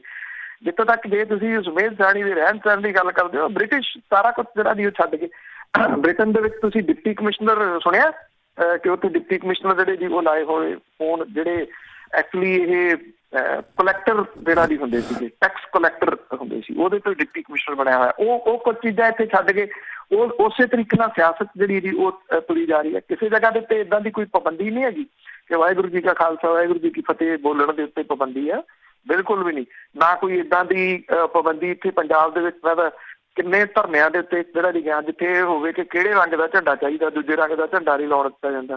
ਫਿਰ ਤੁਹਾਡੇ ਦਿਮਾਗ ਦੇ ਵਿੱਚ ਪਤਾ ਨਹੀਂ ਇਹ ਗੱਲਾਂ ਕਿਹਨੇ ਕਿੱਥੋਂ ਜਿਹੜੀਆਂ ਜੀ ਉਹ ਪੈ ਗਈਆਂ ਹੋਈਆਂ। ਏਦਾਂ ਦੀ ਤਾਂ ਕੋਈ ਗੱਲ ਹੀ ਨਹੀਂ। ਹਾਂ, ਇੱਕ ਗੱਲ ਜ਼ਰੂਰ ਹੈਗੀ ਆ ਕਿ ਇਸ ਵੇਲੇ ਕੋਈ ਵੀ ਹੋਰ ਮੁੱਦਾ ਜਿਹੜਾ ਜੀ ਉਹ ਨਹੀਂ ਉੱਭਰਨਾ ਚਾਹੀਦਾ, ਕਿਉਂਕਿ ਇਹ ਸੰਘਰਸ਼ ਕਿਸਾਨਾਂ ਦਾ, ਨਰੋਲ ਕਿਸਾਨਾਂ ਦਾ, ਕਿਸਾਨਾਂ ਨੇ ਇੱਥੋਂ ਤੱਕ ਜਿਹੜਾ ਜੀ ਉਹ ਲਿਆਂਦਾ। ਉਹਨਾਂ ਦੀਆਂ ਮੰਗਾਂ ਜਿਹੜੀਆਂ ਨੇ ਕਿਸਾਨਾਂ ਦੀਆਂ ਉਹ ਅੱਖੋਂ ਪਰੋਖੇ ਨਾ ਹੋ ਜਾਣ। ਇਸ ਕਰਕੇ ਉਹ ਬਥੇਰੇ ਹੈਗੇ ਨੇ ਜਿਹੜੇ ਤੁਹਾਡੇ ਵਰਗੇ ਉਹ ਕੁਛ ਉਭਾਰਦੇ ਹੋਰ ਹੀ ਰਹਿੰਦੇ ਆ ਕਿ ਹੋਰ ਪਾਸੇ ਨੂੰ ਹੀ ਗੱਲ ਜਿਹੜੀ ਉਹ ਤੁਰ ਪਏ। ਜਿਵੇਂ ਤੁਸੀਂ ਲਾਲ ਝੰਡੇ ਵਾਲੀ ਲੈ ਗਏ ਜਾਂ ਫਤਿਹ ਵਾਲੀ ਜਿਹੜੀ ਉਹ ਗੱਲ ਲੈ ਗਏ, ਇੱਦਾਂ ਦਾ ਤਾਂ ਕੁਛ ਵੀ ਨਹੀਂ ਪੰਜਾਬ ਦੇ ਵਿੱਚ ਜਿਹੜਾ ਜੀ ਹੈਗਾ। ਜੇ ਕੋਈ ਇੱਕ ਅੱਧੀ ਘਟਨਾ ਜਿਹੜੀ ਉਹ ਹੋਈ ਆ, ਜਿਹੜੇ ਉਹ ਨਾਅਰਾ ਲਾਉਣ ਤੋਂ ਜੀ, ਉਹ ਵੀ ਯਤਨ ਇੱਦਾਂ ਦੇ ਸੀਗੇ ਕਿ ਤਾਰ ਪੀਡੋ ਜਿਹੜਾ ਜੀ ਉਹ ਕਰ ਦਿਓ। ਕੋਈ ਹੁਣ ਕਹਿੰਦਾ ਜੀ ਇਸ ਪਾਸੇ ਨੂੰ ਤੁਰ ਪਓ, ਕੋਈ ਇਸ ਪਾਸੇ ਨੂੰ ਤੁਰ ਪਓ। ਸਵਾਲ ਤਾਂ ਇਸ ਵੇਲੇ ਕਿਸਾਨ ਬਚਾਉਣ ਦਾ, ਉਹਦੇ ਉੱਤੇ ਜਿਹੜਾ ਜੀ ਉਹ ਧਿਆਨ ਕੇਂਦਰਿਤ ਰਹਿਣਾ ਚਾਹੀਦਾ। ਥੋੜ੍ਹੀ ਜਿਹੀ ਮਿਹਨਤ ਕਰ ਲਿਆ ਕਰੋ ਸਵਾਲ ਜਿਹੜਾ ਜੀ ਉਹ ਕਰਨ ਤੋਂ ਪਹਿਲਾਂ ਕਿ ਮੈਂ ਕਹਿਣਾ ਕੀ ਜਿਹੜਾ ਜੀ ਉਹ ਚਾਹੁੰਦਾ, ਕਿੱਥੋਂ ਸ਼ੁਰੂ ਕਰਕੇ ਤੁਸੀਂ ਕਿੱਥੇ ਜਿਹੜਾ ਜੀ ਉਹ ਲੈ ਆਏ। ਕੋਈ ਸਿਰ ਪੈਰ ਜਿਹਾ ਉਹਦਾ ਕੋਈ ਦਿਸਿਆ ਨਹੀਂ ਤੁਹਾਡੇ ਸਵਾਲ ਦਾ। ਸੁਰਿੰਦਰ ਸਿੰਘ ਸ਼ੇਰਗਿੱਲ ਦੇ। ਹਾਂ ਜੀ ਭੈਣ ਜੀ, ਪੰਜਾਬੀ ਰੇਡੀਓ ਦੇ ਸਾਰੇ ਟੱਬਰ ਨੂੰ ਸਤਿ ਸ੍ਰੀ ਅਕਾਲ ਜੀ। ਸਤਿ ਸ੍ਰੀ ਅਕਾਲ। ਪੰਨੂ ਸਾਹਿਬ, ਮੈਨੂੰ ਜਿਹਾ ਰਹਿੰਦਾ ਵੀ ਜਿੱਦਾਂ ਜਿੰਨੇ ਸਿਆਸਤਦਾਨ ਹੈ ਸਾਰੇ ਹੀ ਇੱਕ ਆ। ਇਹ ਲੋਕ ਕਦੇ ਸਮਝ ਸਕੂਗੇ ਸਾਡੇ ਇਹਨਾਂ ਨੂੰ ਕਿ ਨਹੀਂ ਜੀ? ਜਿੱਦਾਂ ਹੁਣ ਜਦੋਂ ਬਿੱਲ ਪਾਸ ਨਾ ਉੱਥੇ ਰਾਹੁਲ ਗਾਂਧੀ ਸੀ, ਨਾ ਉੱਥੇ ਭਗਵੰਤ ਮਾਨ ਸੀ। ਹੁਣ ਬਿਹਾਰ ਦੀਆਂ ਚੋਣਾਂ ਵਿੱਚੇ ਹੀ ਛੱਡ ਕੇ ਰਾਹੁਲ ਗਾਂਧੀ ਆ ਗਿਆ, ਤੇ ਉਧਰੋਂ ਪਾਕਿਸਤਾਨ ਨੇ ਨਵਾਂ ਹੀ ਹੁਣ ਕੱਢ ਕੇ ਮਾਰਿਆ, ਪਲਾਮਾ ਹੰਬੇ ਦਾ ਲੈ ਲਿਆ। ਵੀ ਉਧਰੋਂ ਮੋਦੀ ਨੂੰ ਮੁੱਦਾ ਦੇ ਦਿੱਤਾ, ਬਿਹਾਰ ਚੋਂ ਚੱਕੀ ਫਿਰਦਾ। ਇਹ ਕੀ ਸਾਰੇ ਇਹ ਰਲ ਗੱਡ ਨਹੀਂ ਹੋਏ ਫਿਰਦੇ ਪੰਨੂ ਸਾਹਿਬ? ਐਵੇਂ ਸਾਨੂੰ ਲੋਕਾਂ ਨੂੰ ਭੁਲੇਖਾ ਵੀ ਜੁਦੇ ਆ ਇਹ, ਕਿਤੇ ਸਮਝ ਆਊਗੀ ਸਾਨੂੰ ਕਿ ਨਹੀਂ ਜੀ? ਇਹਦੇ ਬਾਰੇ ਮਾੜਾ ਜਿਹਾ ਦੱਸੋ। Thank you. ਨਹੀਂ ਆ ਸਕਦੀ, ਮੈਂ ਤਾਂ ਇਹ ਗੱਲ ਕਹੂੰਗਾ ਕਿ ਨਹੀਂ ਆ ਸਕਦੀ ਜੀ। ਅੱਜ ਜਿਹੜੀ ਬੜੀ ਵਾਲੀ ਗੱਲ ਕੀਤੀ ਹੈ ਕਿ ਸਾਨੂੰ ਪਾੜਿਆ ਕਿਹਨੇ ਪਿਆ, ਧੜਿਆਂ ਦੇ ਵਿੱਚ ਕਿਹਨੇ ਜਿਹੜਾ ਉਹ ਵੰਡਿਆ ਪਿਆ। ਪਿੰਡਾਂ ਦੀ ਜਿਹੜੀ ਸਿਆਸਤ ਹੈ ਉਹ ਕਿਉਂ ਇੱਥੋਂ ਤੱਕ ਜਿਹੜੀ ਜੀ ਉਹ ਹੋ ਗਈ ਕਿ ਅਸੀਂ ਇੱਕ ਦੂਜੇ ਦੇ ਖੂਨ ਦੇ ਪਿਆਸੇ ਆ। ਤਾਂ ਚਲੋ ਕਿਸਾਨ ਸੰਘਰਸ਼ ਚੱਲ ਰਿਹਾ, ਇਸ ਕਰਕੇ ਉਹਦੇ ਵਿੱਚ ਘਟ ਗਈਆਂ ਇਹ ਘਟਨਾਵਾਂ, ਨਹੀਂ ਤਾਂ ਬਹੁਤਾ ਕੁਝ ਜਿਹੜਾ ਚੱਲਦਾ ਸੀਗਾ ਉਹ ਕਿਸੇ ਤੋਂ ਲੁਕਿਆ ਛਿਪਿਆ ਥੋੜ੍ਹੀ ਹੈ ਜੀ ਕਿ ਕਿਸ ਤਰੀਕੇ ਦਾ ਜਿਹੜਾ ਜੀ ਚੱਲਦਾ ਸੀ। ਸਰਪੰਚੀ ਦੀਆਂ ਚੋਣਾਂ ਤੋਂ ਬਾਅਦ ਵੀ ਆਦੀ ਸਰਪੰਚ ਦੇ ਭਤੀਜੇ ਦਾ ਕਤਲ, ਸਰਪੰਚ ਦੇ ਹਸਬੈਂਡ ਦਾ ਕਤਲ, ਸਰਪੰਚ ਦਾ ਕਤਲ, ਸਰਪੰਚੀ ਚੋਣਾਂ ਤੋਂ ਦੁਸ਼ਮਣੀ ਚੱਲੀ ਆ ਰਹੀ ਸੀ ਉਹਦਾ ਕਤਲ। ਇਹੀ ਕੁਛ ਜਿਹੜਾ ਜੀ ਇਹ ਕੌਣ ਕਰਾਉਂਦਾ ਹੈ? ਸਿਆਸੀ ਪਾਰਟੀਆਂ ਪਾੜ ਕੇ ਜਿਹੜਾ ਜੀ ਉਹ ਰੱਖਦੀਆਂ ਨੇ। ਮੈਂ ਤੁਹਾਨੂੰ ਉਹਨੇ ਗੱਲ ਕਹੀ ਕਿ ਜਦੋਂ ਜਿੰਨੀ ਦੇਰ ਤੱਕ ਬ੍ਰਿਟਿਸ਼ ਜਿਹੜਾ ਸੀਗਾ ਜੀ ਉਹ ਰਾਜ ਰਿਹਾ, ਜੋ ਗੱਲਾਂ ਉਹ ਕਰਦੇ ਸੀ ਅੱਜ ਉਹੀ ਕੁਛ ਤਾਂ ਸਾਰਾ ਕੁਛ ਇੱਥੋਂ ਦੀ ਸਿਆਸਤ ਦੇ ਵਿੱਚ ਜਿਹੜਾ ਜੀ ਉਹ ਹੋ ਰਿਹਾ। ਗੱਲ ਤਾਂ ਉਹ ਵੀ ਅਸੀਂ ਕਦੀ ਜਿਹੜਾ ਜੀ ਉਹ ਸਮਝ ਸਕਾਂਗੇ ਸ਼ਾਇਦ ਜਿਹੜਾ ਜੀ ਉਹ ਨਹੀਂ। ਅਸੀਂ ਅੱਜ ਵੀ ਕਿਸੇ ਇੱਕ ਸਿਆਸੀ ਪਾਰਟੀ ਦੇ ਪਿਛਲੱਗ ਬਣ ਕੇ ਦੂਜੀ ਕਿਸੇ ਵੀ ਸਿਆਸੀ ਪਾਰਟੀ ਦੇ ਵਿਅਕਤੀ ਦਾ ਸਿਰ ਪਾੜਨ ਤੱਕ ਜਿਹੜਾ ਜੀ ਉਹ ਜਾਂਦੇ ਆ। ਔਰ ਇਹਦੇ ਵਿੱਚ ਇੱਕ ਬਹੁਤ ਵੱਡਾ ਰੋਲ ਜਿਹੜਾ ਨਾ ਜੀ ਉਹ ਸੋਸ਼ਲ ਮੀਡੀਆ ਨਿਭਾ ਰਿਹਾ। ਸੋਸ਼ਲ ਮੀਡੀਆ ਦੇ ਉੱਤੇ ਸਾਨੂੰ ਤਾਂ ਪਾੜਨਾ ਹੀ ਬੜਾ ਜਿਹੜਾ ਜੀ ਉਹ ਸੌਖਾ। ਉੱਥੇ IT ਸੈੱਲ ਜਿਹੜੇ ਜੀ ਉਹ ਸਰਗਰਮ ਨੇ। ਤੁਸੀਂ ਕਿਸੇ ਨਾਮਵਰ ਹਸਤੀ ਦੀ ਫੋਟੋ ਲਾਓ, ਉਹ ਜਰਨੈਲ ਸਿੰਘ ਭਿੰਡਰਾਂ ਵਾਲਿਆਂ ਦੀ ਫੋਟੋ ਹੋ ਸਕਦੀ ਹੈ, ਉਹ ਹਰਬੇਕ ਸਿੰਘ ਹੋਰਾਂ ਦੀ ਫੋਟੋ ਹੋ ਸਕਦੀ ਹੈ, ਉਹ ਦਰਬਾਰ ਸਾਹਿਬ ਦੀ ਫੋਟੋ ਹੋ ਸਕਦੀ ਹੈ, ਉਹ ਸਾਹਿਬਜ਼ਾਦਿਆਂ ਦੀ ਫੋਟੋ ਹੋ ਸਕਦੀ ਹੈ, ਉਹ ਗੁਰੂ ਗੋਬਿੰਦ ਸਿੰਘ ਦੀ ਫੋਟੋ ਹੋ ਸਕਦੀ ਹੈ। ਅਕਾਊਂਟ ਬਣਾਇਆ ਤੇ ਮਾਵਾਂ ਭੈਣਾਂ ਦੀਆਂ ਗਾਲਾਂ ਜਿਹੜੀਆਂ ਜੀ ਉਹ ਵਿਰੋਧੀਆਂ ਨੂੰ ਕੱਢਣ ਲੱਗ ਗਏ। ਇਹਦਾ ਕੰਮ ਹੀ ਬੜਾ ਸੌਖਾ ਜਿਹੜਾ ਜੀ ਉਹ ਇਸ ਸੋਸ਼ਲ ਮੀਡੀਆ ਨੇ ਕਰ ਦਿੱਤਾ। ਜਿੰਨੀਆਂ ਵੰਡੀਆਂ ਅੱਜ ਸਾਡੇ ਵਿਚਾਲੇ ਜਿਹੜੀਆਂ ਜੀ ਉਹ ਪਾਈਆਂ ਪਈਆਂ ਇਹਨਾਂ ਫੇਕ ਅਕਾਊਂਟਾਂ ਜਿਹੜਾ ਜੀ ਉਹ ਵਾਲਿਆਂ ਨੇ, ਮਤਲਬ ਕਿ ਪਤਾ ਹੀ ਨਹੀਂ ਲੱਗਦਾ ਵੀ ਜਿਵੇਂ ਇੱਕ ਦੂਜੇ ਦੇ ਖੂਨ ਦੇ ਪਿਆਸੇ ਹੋ ਗਏ ਹੋਏ ਆ, ਇੱਕ ਦੂਜੇ ਦੀ ਜਾਨ ਦੇ ਦੁਸ਼ਮਣ ਜਿਹੜਾ ਉਹ ਬਣ ਗਏ ਹੋਏ ਆ। ਡਿੱਗੇ ਖੂਹ ਦੇ ਵਿੱਚ ਪਏ ਆ, ਸਾਰੇ ਖੂਹ ਦੇ ਵਿੱਚ ਡਿੱਗੇ ਹੋਏ ਵੀ ਅਸੀਂ ਇੱਕ ਦੂਜੇ ਦੀਆਂ ਲੱਤਾਂ ਜਿਹੜੀਆਂ ਉਹ ਖਿੱਚ ਰਹੇ ਆ ਵੀ ਇੱਕ ਕੋਈ ਬਾਹਰ ਨਾ ਨਿਕਲ ਜੇ, ਜੇ ਬਾਹਰ ਨਿਕਲ ਗਿਆ ਤੇ ਉਹ ਦੂਜਿਆਂ ਨੂੰ ਨਾ ਕਿਤੇ ਜਿਹੜਾ ਜੀ ਉਹ ਕੱਢ ਲਵੇ। ਮੈਂ ਅੱਗੇ ਵੀ ਇੱਕ ਦਿਨ ਗੱਲ ਸੁਣਾਈ ਸੀ ਵੀ ਖੂਹ 'ਚ ਡਿੱਗੇ ਜਿਹੜੇ ਨੇ ਉਹ ਪਹਿਲਾਂ ਬਾਹਰ ਨਿਕਲਣ ਦਾ ਰਾਹ ਕੱਢ ਲੈਣ, ਦੁਸ਼ਮਣੀਆਂ ਜਿਹੜੀਆਂ ਜੀ ਉਹ ਮੁੜ ਕੇ ਹੋ ਜਾਣਗੀਆਂ। ਅੱਜ ਵੀ ਕਿਸੇ ਨੂੰ ਦੂਜੇ ਨੂੰ ਜਿਹੜਾ ਜੀ ਉਹ ਅਸੀਂ ਵੇਖਣ ਦੇ ਵਾਸਤੇ ਤਿਆਰ ਨਹੀਂ, ਅਸੀਂ ਦੂਸਰੇ ਦੀ ਕਿਸੇ ਦੀ ਗੱਲ ਸੁਣਨ ਦੇ ਵਾਸਤੇ ਜਿਹੜਾ ਜੀ ਉਹ ਤਿਆਰ ਨਹੀਂ। ਇਹ ਸਾਰੀਆਂ ਜਿੰਨੀਆਂ ਇਹ ਤਰੇੜਾਂ ਨੇ ਇਹ ਸਿਆਸੀ ਪਾਰਟੀਆਂ ਦੀਆਂ ਜਿਹੜੀਆਂ ਉਹ ਪਾਈਆਂ ਹੋਈਆਂ ਨੇ। ਅਸੀਂ ਦਾਅਵੇ ਵਾਅਦੇ ਵੱਡੇ ਵੱਡੇ ਜਿਹੜਾ ਜੀ ਉਹ ਕਰਦੇ ਹਾਂ, ਅਸੀਂ ਗੁਰੂ ਨਾਨਕ ਸਾਹਿਬ ਦੇ ਫਾਲੋਅਰ ਅਖਵਾਉਂਦੇ ਹਾਂ, ਪਰ ਉਹ ਤਾਂ ਇਹ ਵੀ ਕਹਿੰਦੇ ਨਾ ਕਿ ਜਬ ਲਗ ਦੁਨੀਆ ਰਹੀ ਹੈ ਨਾਨਕ ਕਿਛ ਸੁਣੀ ਹੈ ਕਿਛ ਕਹੀ ਹੈ। ਉਹ ਸੁਣਨ ਦੀ ਗੱਲ ਤਾਂ ਪਹਿਲਾਂ ਕਰਦੇ, ਅੱਜ ਕੋਈ ਸੁਣਨ ਦੇ ਵਾਸਤੇ ਤਿਆਰ ਆ ਜੀ? ਉਹ ਕਹਿੰਦਾ ਤੂੰ ਪਹਿਲਾਂ ਮੇਰੀ ਸੁਣ, ਬਾਅਦ ਦੇ ਵਿੱਚ ਦੇਖਾਂਗੇ ਮੈਂ ਤੇਰੀ ਸੁਣਨੀ ਹੈ ਜਾਂ ਨਹੀਂ ਸੁਣਨੀ। ਇਹ ਵੰਡੀਆਂ ਕਿਵੇਂ ਪਾਈਆਂ ਸਿਆਸੀ ਪਾਰਟੀਆਂ, ਇਹਨਾਂ ਵੰਡੀਆਂ ਦਾ ਲਾਹਾ ਜਿਹੜਾ ਜੀ ਉਹ ਕਿਵੇਂ ਲੈਂਦੀਆਂ ਨੇ? ਹਾਂ, ਗੱਲ ਜਿਹੜੀ ਜਦੋਂ ਸਮਝ ਆ ਗਈ ਫਿਰ ਤਾਂ ਸਮੱਸਿਆ ਹੀ ਹੱਲ ਹੋ ਜਾਂਦੀ ਜੀ। ਕਿ ਜਸਵੰਤ ਸਿੰਘ ਜੀ ਬਿਆਨਾ ਤੋਂ ਸਤਿ ਸ਼੍ਰੀ ਅਕਾਲ। ਹਾਂਜੀ ਭੈਣ ਜੀ ਸਤਿ ਸ੍ਰੀ ਅਕਾਲ ਜੀ। ਭਾਜੀ ਪੰਨੂ ਨੂੰ ਸਤਿ ਸ੍ਰੀ ਅਕਾਲ ਜੀ। ਸਤਿ ਸ਼੍ਰੀ ਅਕਾਲ। ਸਤਿ ਸ਼੍ਰੀ ਅਕਾਲ ਜੀ। ਹਾਂ ਭਾਜੀ ਪੰਨੂ ਜੀ, ਮੇਰੇ ਦੋ ਸਵਾਲ ਹੈ ਜੀ। ਇੱਕ ਸਵਾਲ ਤਾਂ ਹੈਗਾ ਜੀ, ਦੇਖੋ ਜਿੱਦਾਂ ਆਪਾਂ ਤੁਸੀਂ ਵੀ ਕਈ ਵਾਰੀ ਖਬਰ ਦੱਸ ਚੁੱਕੇ ਆ ਵੀ ਜਿਹੜਾ ਕੇਰਲਾ ਨੇ ਕਾਨੂੰਨ ਪਾਸ ਕਰਤੇ ਨਾ, MSP ਬਣਾਤੀ ਫਲਾਂ ਦੇ ਉੱਪਰ ਜੀ, ਬਣਾਤੀ ਸਬਜ਼ੀਆਂ ਤੇ ਬਣਾਤੀ ਜੀ, ਵੀ ਝੋਨੇ ਔਰ ਕਣਕ ਦੇ ਚੱਕ ਦੇ ਲੋਕ ਬਾਹਰ ਆ ਜਾਣਗੇ ਨਾ ਜੀ, ਉਨੀ ਕੁ ਹੋਊਗੀ ਜਿੰਨੀ ਕੁ ਲੋੜ ਹੋਊਗੀ ਉਸ ਚੀਜ਼ ਦੀ ਮਾਰਕੀਟ ਬਣੂਗੀ ਨਾ ਜੀ। ਇਹਦੇ ਤੇ ਜਿਹੜੀ ਪੰਜਾਬ ਸਰਕਾਰ ਹੈ ਜੀ ਇਹ ਇੱਕ ਅੱਖਾਂ ਮੀਚ ਕੇ ਲੋਕਾਂ ਨੂੰ ਜਿੱਦਾਂ ਵੀ ਇੱਕ ਲੋਲੀਪੌਪ ਹੀ ਦੇ ਰਹੀ ਹੈ ਜੀ। ਕਾਨੂੰਨ ਬਣਾਤਾ, ਕਾਨੂੰਨ ਕੀ ਬਣਾਤਾ ਜੇ ਵਿਕੂਗੀ ਨਹੀਂ। ਜਦੋਂ ਆਪਣਾ ਜੀ ਸੈਂਟਰ ਪਿੱਛੇ ਹੱਥ ਖਿੱਚ ਗਿਆ ਫਸਲ ਇਹ ਪਹਿਲਾਂ ਭੱਜੇ ਵੀ ਖਰੀਦਣੀ ਨਹੀਂ ਸੀ ਫਸਲ ਉਸਨੇ। ਦੂਜਾ ਸਵਾਲ ਭਾਜੀ ਇਹ ਹੈ ਜੀ, ਦੇਖੋ ਜੀ ਸਾਰੇ ਪਾਸੇ ਸਕੂਲ ਚੱਲ ਪਏ ਆ ਜੀ, ਤਕਰੀਬਨ ਯੂਰਪ 'ਚ ਵੀ ਆਸੇ ਪਾਸੇ ਸਾਰੇ ਸਕੂਲ ਚੱਲਣ ਡਏ ਆ, ਉਸ ਹਿਸਾਬ ਨਾਲ ਬੱਚੇ ਕਲਾਸਾਂ ਦੇ ਕਰਕੇ ਆ। ਇੰਡੀਆ 'ਚ ਕੀ ਚੱਕਰ ਆ ਜੀ? ਅਨਪੜ੍ਹ ਰੱਖਣਾ ਚਾਹੁੰਦੇ ਆ ਜਾਂ ਲੋਕਾਂ ਨੂੰ ਜੀ ਇਹ ਬਸ ਵੈਸੇ ਲੁੱਟ ਮਚਾਈ ਆ ਜੀ? ਭੈਣ ਸੁਣ ਲੈਣ ਦਿਓ ਜੀ। Thank you. ਦੇਖੋ ਇਸ ਤਰ੍ਹਾਂ ਹੈ, ਕਾਨੂੰਨ ਨਹੀਂ ਬਣੇ ਜੀ। ਜਿਹੜੇ ਉਹ ਬਿੱਲ ਪਾਸ ਹੋਏ ਆ ਵਿਧਾਨ ਸਭਾ ਦੇ ਵਿੱਚ ਉਹ ਕਾਨੂੰਨ ਬਣਨੇ ਨਹੀਂ। ਉਹ ਇਸ ਤਰੀਕੇ ਦੇ ਨਾਲ ਜਿਹੜਾ ਦੀ ਲਿਆਂਦੇ ਗਿਆ ਉਹ ਨਹੀਂ ਬਣਨੇ। ਮੈਂ ਓਪਨਲੀ ਜਿਹੜਾ ਦੀ ਉਹ ਕਹਿ ਰਿਹਾ ਕਿ ਉਹ ਨਹੀਂ ਬਣਨੇ ਕਾਨੂੰਨ, ਕਿਉਂਕਿ ਜੇ ਤਾਂ ਸੂਬੇ ਦੇ ਹੁਣ ਫਿਰ ਬਣ ਜਾਂਦੇ। ਉਹ ਸੈਂਟਰ ਦੇ ਜਿਹੜੇ ਕਾਨੂੰਨ ਨੇ ਉਹਦੇ ਵਿੱਚ ਸੋਧ ਕੀਤੀ ਗਈ ਹੈ ਵੀ ਨਹੀਂ ਆਹ ਚਾਹੀਦੇ ਆ। ਸੂਬੇ ਕੋਲੇ ਸੈਂਟਰ ਦੇ ਕਾਨੂੰਨ ਦੇ ਵਿੱਚ ਸੋਧ ਕਰਨ ਦਾ ਅਧਿਕਾਰ ਨਹੀਂ ਗਾ। ਇਹ ਗੱਲ ਜਿਹੜੀ ਦੀ ਉਹ ਟੈਕਨੀਕਲੀ ਇਹ ਸਮਝੋ ਇਹਨੂੰ ਲਮਕਾਇਆ ਗਿਆ ਜੀ। ਇਹ ਤਾਂ ਮਿਲੀ ਭੁਗਤ ਜਿਹੜੀ ਆ ਉਹ ਚੱਲ ਰਹੀ ਹੈ ਸਾਰੀ ਦੀ ਸਾਰੀ। ਜਿੱਥੋਂ ਤੱਕ ਸਕੂਲ ਖੋਲਣ ਦੀ ਤੁਸੀਂ ਗੱਲ ਜਿਹੜੀ ਉਹ ਕਰ ਰਹੇ ਹੋ, ਦੇਖੋ ਸਿਕਿਉਰਿਟੀ ਫਸਟ, ਪਰ ਇਹ ਜਿਹੜਾ ਹੈ ਨਾ ਜੀ ਕਰੋਨਾ, ਇਹਦੀ ਆੜ ਦੇ ਵਿੱਚ ਤਾਂ ਸਰਕਾਰਾਂ ਦਾ ਕੰਮ ਹੀ ਬੜਾ ਜਿਹੜਾ ਜੀ ਉਹ ਸੌਖਾ ਹੋ ਗਿਆ। ਜੋ ਕੁਛ ਹੈ ਕਰੋਨਾ ਦੇ ਸਿਰ ਦੇ ਉੱਤੇ ਮੜ ਦਿਓ, ਕਰੋਨਾ ਦੇ ਗਲ 'ਚ ਜਿਹੜਾ ਜੀ ਉਹ ਮੜ ਦਿਓ। ਚੁੱਪ ਕਰਕੇ ਇੱਕ ਦਿਨ ਲਾਈਵ ਹੋ ਜਾਓ ਤੇ ਮਹੀਨੇ ਖੰਡ ਦੇ ਵਿੱਚ ਇੱਕ ਵਾਰੀ ਜਿਹੜੀ ਆ ਜੀ ਉਹ ਵੀਡੀਓ ਕਾਲ ਦੇ ਰਾਹੀਂ ਮੀਟਿੰਗ ਜਿਹੜੀ ਕਰ ਲਓ। ਕੰਮ ਹੀ ਬੜਾ ਜਿਹੜਾ ਜੀ ਇਹ ਤਾਂ ਈਜ਼ੀ ਹੋ ਗਿਆ। ਸਾਰੇ ਤਾਂ ਮਸਲੇ ਕਰੋਨਾ ਦੀ ਆੜ ਦੇ ਵਿੱਚ ਦੱਬੇ ਗਏ ਆ ਜੀ। ਚਿੱਟੇ ਦਾ ਮਸਲਾ ਤੁਸੀਂ ਉੱਠਦਾ ਹੁਣ ਮੁੜ ਕੇ ਜਿਹੜਾ ਜੀ ਉਹ ਸੁਣਿਆ, ਮੌਤਾਂ ਤਾਂ ਉਦਾਂ ਹੀ ਹੋਣ ਡੀਆਂ ਨੇ ਜੀ। ਕਿਸਾਨ ਖੁਦਕੁਸ਼ੀਆਂ ਵੀ ਹੋ ਰਹੀਆਂ ਨੇ। ਹਾਂ, ਕੁਛ ਘੱਟ ਨੇ, ਸ਼ੁਕਰ ਹੈ, ਉਹ ਅੰਦੋਲਨ ਕਰਕੇ ਜਿਹੜਾ ਜੀ ਉਹ ਘੱਟ ਨੇ। ਕਿਸਾਨਾਂ ਦੇ ਮਸਲੇ ਤਾਂ ਉੱਥੇ ਹੀ ਨੇ ਜੀ ਨਾ ਖੜੇ।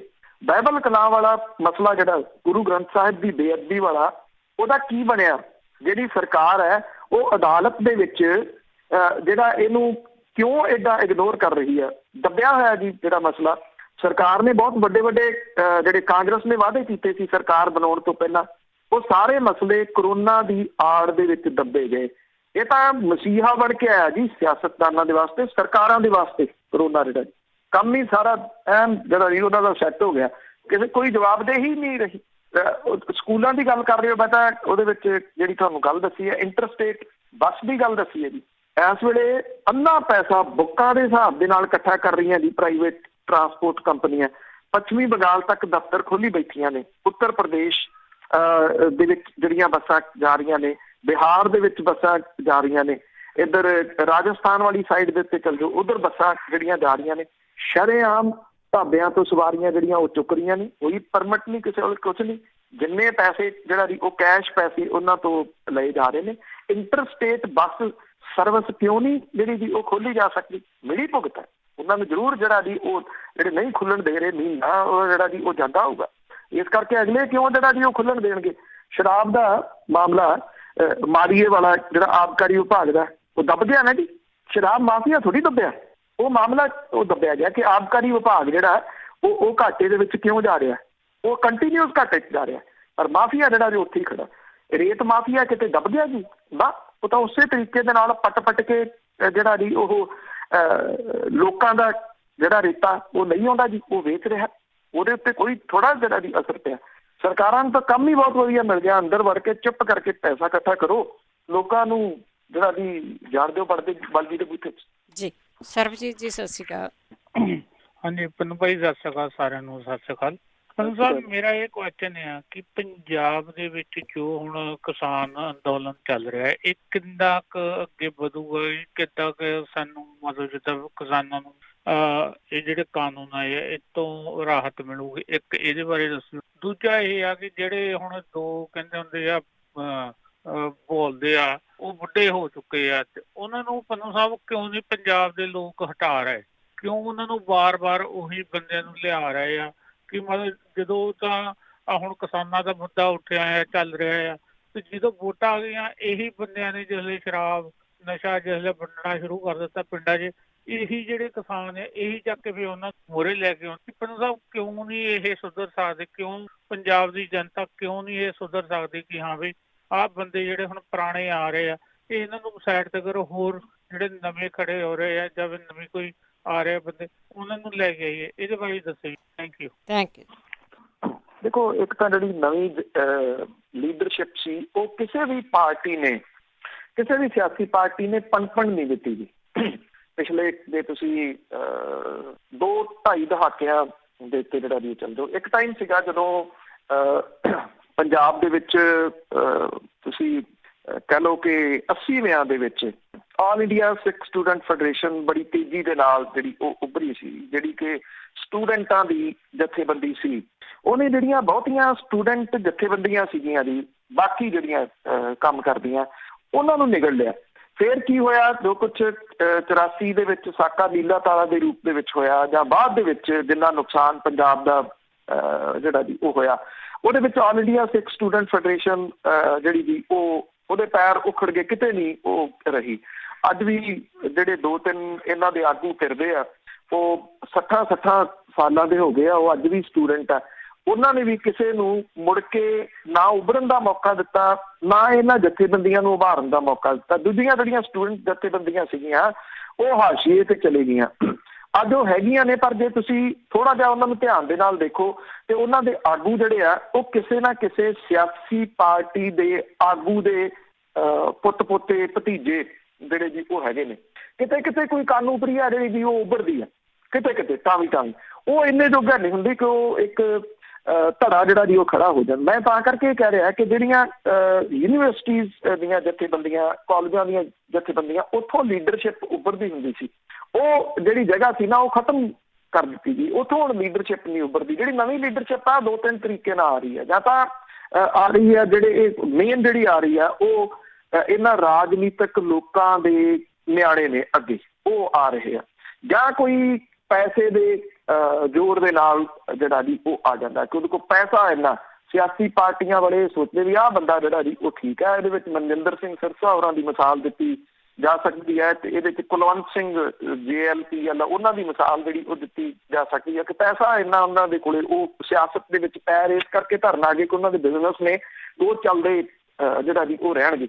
ਅਦਰਵਾਈਜ਼ ਉਹ ਕੋਈ ਗਰਾਊਂਡ ਤੋਂ ਉੱਠੇ ਹੋਏ ਸਿਆਸਤਦਾਨ ਜਿਹੜੇ ਜੀ ਉਹ ਨਹੀਂ ਗਏ। ਤੀਜੇ ਜਿਹੜੇ ਆ ਰਹੇ ਆ ਉਹ ਆ ਰਹੇ ਆ ਜਿਨ੍ਹਾਂ ਨੂੰ ਹਿੰਦੀ 'ਚ ਬਾਹੂਬਲੀ ਜਿਹੜਾ ਜੀ ਉਹ ਕਹਿ ਦਿੱਤਾ ਜਾਂਦਾ, ਗੁੰਡਾਗਰਦੀ ਪੰਜਾਬੀ ਦੇ ਵਿੱਚ ਜਿਹੜਾ ਜੀ ਉਹ ਉੱਭਰ ਰਹੇ, ਕਿਉਂਕਿ ਸਿਆਸੀ ਪਾਰਟੀਆਂ ਨੂੰ ਉਹਨਾਂ ਦੀ ਕਿਤੇ ਨਾ ਕਿਤੇ ਜ਼ਰੂਰਤ ਹੁੰਦੀ ਹੈ। ਫਿਰ ਉਹਨਾਂ ਦਾ ਜਿਹੜਾ ਜੀ ਇੱਕ ਅੱਧਾ ਬੰਦਾ ਮੂਹਰੇ ਆ ਰਿਹਾ, ਇੱਥੋਂ ਆ ਰਹੀ ਹੈ। ਜਿਹੜਾ ਆਮ ਘਰਾਂ ਦਾ ਜਿਹੜਾ ਹੈ ਕੋਈ ਵਿਅਕਤੀ ਉਹ ਚੋਣ ਕਿਵੇਂ ਲੜੂਗਾ? ਚੋਣ ਇੰਨੀ ਮਹਿੰਗੀ ਜਿਹੜੀ ਦੀ ਉਹ ਕਰ ਦਿੱਤੀ ਗਈ। ਹੁਣ ਵਿਧਾਨ ਸਭਾ ਦੀ ਚੋਣ ਜਿਹੜੀ ਦੀ ਉਹ ਮੇਰੇ ਵਰਗੇ ਮਾਤੜ ਕਦੀ ਸੋਚ ਵੀ ਨਹੀਂ ਸਕਦਾ ਜੀ ਕੋਈ ਜਿਹੜਾ ਇਹ ਸੋਚੇ ਕਿ ਉਹਨੇ ਸਿਆਸਤ ਦੇ ਵਿੱਚ ਜਾਣਾ। ਉਹ ਨਹੀਂ ਲੜ ਸਕਦਾ ਜੀ। ਲੋਕ ਸਭਾ ਦੀ ਚੋਣ ਬਹੁਤ ਮਹਿੰਗੀ ਜਿਹੜੀ ਉਹ ਹੋਊਗੀ, ਉਹ ਕਿੱਥੋਂ ਪੈਸੇ ਲਿਆਊਗਾ? ਉਹਦੇ ਕੋਲੇ ਕਰਪਸ਼ਨ ਦੇ ਪੈਸੇ ਨਹੀਂ ਹੈਗੇ, ਉਹਨੇ ਕਿਸੇ ਨਜਾਇਜ਼ ਕਾਰੋਬਾਰ ਦੇ ਵਿੱਚੋਂ ਪੈਸਾ ਜਿਹੜਾ ਜੀ ਉਹ ਨਹੀਂ ਕਮਾਇਆ ਹੋਇਆ। ਫਿਰ ਲੈ ਦੇ ਕੇ ਉਹੀ ਰਹਿ ਜਾਣੇ ਨਾ ਜਿਨ੍ਹਾਂ ਨੇ ਪੈਸਾ ਕਮਾਇਆ ਹੋਇਆ। ਇਸ ਕਰਕੇ ਜਿਹੜਾ ਜੀ ਜੇ ਨਵੀਂ ਕਿੱਥੋਂ ਆਵੇ, ਇਹ ਵੱਡਾ ਜਿਹੜਾ ਜੀ ਉਹ ਸਵਾਲ ਹੈ। ਜੇ ਆਵੇ ਵੀ ਤੇ ਉਹ ਚੋਣਾਂ ਦੇ ਵਿੱਚ ਇੰਨਾ ਪੈਸਾ ਕਿੱਥੋਂ ਜਿਹੜਾ ਜੀ ਉਹ ਲਾਵੇ? ਇਹ ਤਾਂ ਕਰੋੜਾਂ ਦੀ ਗੇਮ ਹੋਊਗੀ। ਇੱਕ ਜਿਹੜਾ ਵਿਧਾਨ ਸਭਾ ਹੈ ਉਹ ਤੁਸੀਂ ਲਾ ਕੇ ਚੱਲੋ 4 ਤੋਂ 5 ਕਰੋੜ ਰੁਪਈਏ ਦੀ ਪੰਜਾਬ ਦੇ ਵਿੱਚ ਜਿਹੜੀ ਜੀ। ਹੁਣ ਆਮ ਬੰਦੇ ਦੇ ਕੋਲੇ 4 ਤੋਂ 5 ਕਰੋੜ ਰੁਪਈਆ ਕਿੱਥੋਂ ਜਿਹੜਾ ਜੀ ਆ ਜੂਗਾ ਜਿਹੜਾ ਉਹ ਲਾ ਕੇ ਚੋਣ ਲੜ ਸਕੇ? ਜੇ ਇੱਕ ਲੜੂਗਾ, ਜੇ ਕੋਈ ਇੱਕ ਟਾਵਾਂ ਜਿੱਤ ਵੀ ਗਿਆ ਜਿਹੜਾ ਇਮਾਨਦਾਰ ਸੀਗਾ, ਤੇ ਫਿਰ ਉਹ ਵੀ ਕਰਪਸ਼ਨ ਵਾਲੇ ਪਾਸੇ ਨੂੰ ਜਿਹੜਾ ਜੀ ਉਹ ਤੁਰ ਪੈਂਦਾ ਨਾ। ਇੱਕ ਆਮ ਆਦਮੀ ਪਾਰਟੀ ਦਾ ਸੰਦੋਆ ਜਿਹੜਾ ਜਿੱਤਿਆ ਸੀ, ਉਹਦੇ ਰੇਤ ਦੀਆਂ ਖੱਡਾਂ ਦੇ ਵਿੱਚ ਹਿੱਸੇਦਾਰੀ ਕਿਸੇ ਤੋਂ ਲੁਕੀ ਛਿਪੀ ਜਿਹੜੀ ਉਹ ਥੋੜੀ ਹੈ, ਉੱਥੋਂ ਪੈਸੇ ਕਮਾਉਣ ਲੱਗ ਗਿਆ ਜੀ। ਜਿਹੜਾ ਆਉਂਦਾ ਉਹ ਇਹਨੂੰ ਧੰਦਾ ਕਰਕੇ ਆਉਂਦਾ ਕਿ ਇਸ ਸਿਆਸਤ ਦੇ ਵਿੱਚ ਆ ਕੇ ਮੈਂ ਫਿਰ ਅਮੀਰ ਜਿਹੜਾ ਵੀ ਉਹ ਬਣਨਾ। ਉਹ ਇਹ ਸੋਚਦਾ ਕਿ 2 ਕਨਾਲ ਦੀ ਕੋਠੀ ਜਿਹੜੀ ਆ ਮੇਰੀ ਵੀ ਉਹ ਲੀਕ ਦੇ ਕੰਢੇ ਦੇ ਉੱਤੇ ਹੋਵੇ, ਬਹੁਤ ਵੱਡੀਆਂ ਜਿਹੜੀਆਂ ਵੀ ਉਹ ਗੱਡੀਆਂ ਹੋਣ। ਫਿਰ ਉਹਦੇ ਲਈ ਉਹ ਕਰਪਸ਼ਨ ਜਿਹੜਾ ਕਰਦਾ, ਜਾਂ ਉਹਨੂੰ ਉਹਦੇ ਵਿੱਚ ਢਾਲ ਲਿਆ ਜਾਂਦਾ ਬਾਕੀ ਸਾਂਚੇ ਦੇ ਵਿੱਚ ਕਿ ਇਹ ਇੱਥੇ ਇਮਾਨਦਾਰ ਜਿਹੜਾ ਵੀ ਉਹ ਕਿਵੇਂ ਰਹਿ ਜਾਵੇ। ਕੋਈ ਵੀ ਉਹਦੇ ਵਿੱਚ ਫਿਰ ਇਮਾਨਦਾਰ ਨਹੀਂ ਰਹਿੰਦਾ। ਜਿੱਥੋਂ ਵੱਡੀ ਸਮੱਸਿਆ ਆ ਰਹੀ ਹੈ ਜੀ, ਨਵੀਂ ਜਨਰੇਸ਼ਨ ਇਹਦੇ ਵਿੱਚ ਨਹੀਂ ਆ ਰਹੀ। ਹਰ ਕੋਈ ਆਪਣੇ ਧੀਆਂ ਪੁੱਤ ਨੂੰ ਡਾਕਟਰ ਇੰਜੀਨੀਅਰ ਹੀ ਬਣਾਉਣਾ ਚਾਹੁੰਦਾ ਨਾ। ਕੋਈ ਇਹ ਤਾਂ ਨਹੀਂ ਕਹਿੰਦਾ ਕਿ ਮੈਂ ਜਿਹੜਾ ਇੱਥੇ ਸਿਆਸਤ ਦੇ ਵਿੱਚ ਕੋਈ ਤਬਦੀਲੀ ਕਰਨੀ ਹੈ, ਮੈਂ ਆਪਣੇ ਧੀ ਪੁੱਤ ਨੂੰ ਸਿਆਸਤ ਦੇ ਵਿੱਚ ਜਿਹੜਾ ਵੀ ਉਹ ਲਿਆਵਾਂ। ਇਹ ਵੱਡੀ ਸਮੱਸਿਆ ਜਿਹੜੀ ਆ ਉਹ ਆ ਰਹੀ ਹੈ, ਜਿਹਦੇ ਕਰਕੇ ਉਹਨਾਂ ਦੇ ਉੱਤੇ ਹੀ ਡਿਪੈਂਡ ਹੋਣਾ ਜਿਹੜਾ ਵੀ ਉਹ ਪੈ ਰਿਹਾ। ਪ੍ਰਕਾਸ਼ ਸਿੰਘ ਬਾਦਲ ਹੋਰਾਂ ਨੇ ਉਹ ਨੁਕਸਾਨ ਸ਼੍ਰੋਮਣੀ ਗੁਰਦੁਆਰਾ ਪ੍ਰਬੰਧਕ ਕਮੇਟੀ ਦਾ, ਅਕਾਲ ਤਖਤ ਦਾ, ਸਾਰਿਆਂ ਦਾ ਕਰਵਾ ਦਿੱਤਾ। ਕਿਉਂ ਕਰਵਾਇਆ? ਉਹਨਾਂ ਦਾ ਜ਼ੋਰ ਇਸ ਗੱਲ ਦੇ ਉੱਤੇ ਲੱਗਿਆ ਕਿ ਮੇਰਾ ਮੁੰਡਾ ਮੁੱਖ ਮੰਤਰੀ ਬਣਨਾ ਚਾਹੀਦਾ, ਚਾਹੇ ਦੁਨੀਆ ਇੱਧਰ ਜਿਹੜੀ ਜੀ ਹੋ ਜੇ। ਬਸ ਇਹ ਉਹ ਸਿੰਬੋਲਿਕ ਰੂਪ ਚ ਮੈਂ ਕਿਹਾ ਸਾਰਿਆਂ ਦਾ ਧਿਆਨ ਜਿਹੜਾ ਜੀ ਅੱਜ ਕਾਂਗਰਸ ਜਿਹੜੀ ਆ ਹਾਈ ਕਮਾਂਡ ਉਹ ਹਾਸ਼ੀਏ ਤੇ ਕਿਉਂ ਚਲੇਗੀ? ਇਹ ਰਾਹੁਲ ਗਾਂਧੀ ਪ੍ਰਾਈਮ ਮਿਨਿਸਟਰ ਦਾ ਅਹੁਦੇਦਾਰ ਚਾਹੀਦਾ ਸੀ, ਜਾਂ ਪ੍ਰਾਈਮ ਮਿਨਿਸਟਰ ਜਿਹੜਾ ਉਹ ਬਣਨਾ ਚਾਹੀਦਾ। ਕਿ ਰਾਹੁਲ ਗਾਂਧੀ ਓਨਲੀ ਆਪਸ਼ਨ ਹੈ? ਕਿ ਪ੍ਰਕਾਸ਼ ਸਿੰਘ ਬਾਦਲ ਹੋਰਾਂ ਦੇ ਕੋਲੇ ਸੁਖਬੀਰ ਬਾਦਲ ਓਨਲੀ ਆਪਸ਼ਨ ਸੀ? ਇਹ ਕਾਰਪੋਰੇਟ ਘਰਾਣਿਆਂ ਦਾ ਜ਼ਿਕਰ ਚੱਲਦਾ ਨਾ, ਇਹ ਕਾਰਪੋਰੇਟ ਘਰਾਣੇ ਨੇ ਸਾਰੇ ਜਿਹੜੇ ਕਾਬਜ਼ ਹੋਏ ਬੈਠੇ ਨੇ। ਉਹ ਸਿਆਸਤ ਤੋਂ ਕਬਜ਼ਾ ਨਹੀਂ ਛੱਡਣਾ ਚਾਹੁੰਦੇ। ਤੁਸੀਂ ਉਹਨਾਂ ਦੇ ਬਰਾਬਰ ਦੇ ਉੱਤੇ ਆ ਕੇ ਕਿਵੇਂ ਲੜ ਸਕਦੇ? ਪੈਸੇ ਪੱਖੋਂ, ਬਾਹੂਬਲੀ ਪੱਖੋਂ, ਗੁੰਡਾਗਰਦੀ ਪੱਖੋਂ ਕਿਸੇ ਵੀ ਤਰੀਕੇ ਨਾਲ ਉਹਨਾਂ ਨਾਲ ਨਹੀਂ ਲੜ ਸਕਦੇ। ਆਮ ਬੰਦਾ ਜਿਹੜਾ ਜੀ ਉਹ ਵਿਚਾਰਾ ਮਹਿਸੂਸ ਕੇ ਫਿਰ ਬਹਿ ਜਾਂਦਾ ਜੀ। ਇੰਦਰਜੀਤ ਜੀ। ਹਾਂਜੀ ਭੈਣ ਜੀ, ਸਤਿ ਸ਼੍ਰੀ ਅਕਾਲ। ਬਾਈ ਜੀ ਉਹਨਾਂ ਦਾ ਬੜਾ ਵਧੀਆ ਰਿਪੋਰਟਿੰਗ ਹੈ ਤੇ ਆਪ ਜੀ ਤੁਹਾਡੀਆਂ ਖਬਰਾਂ ਹੈ, ਸਾਰਿਆਂ ਦੀ ਗੱਲਾਂ ਠੀਕ ਹੈ ਜੀ।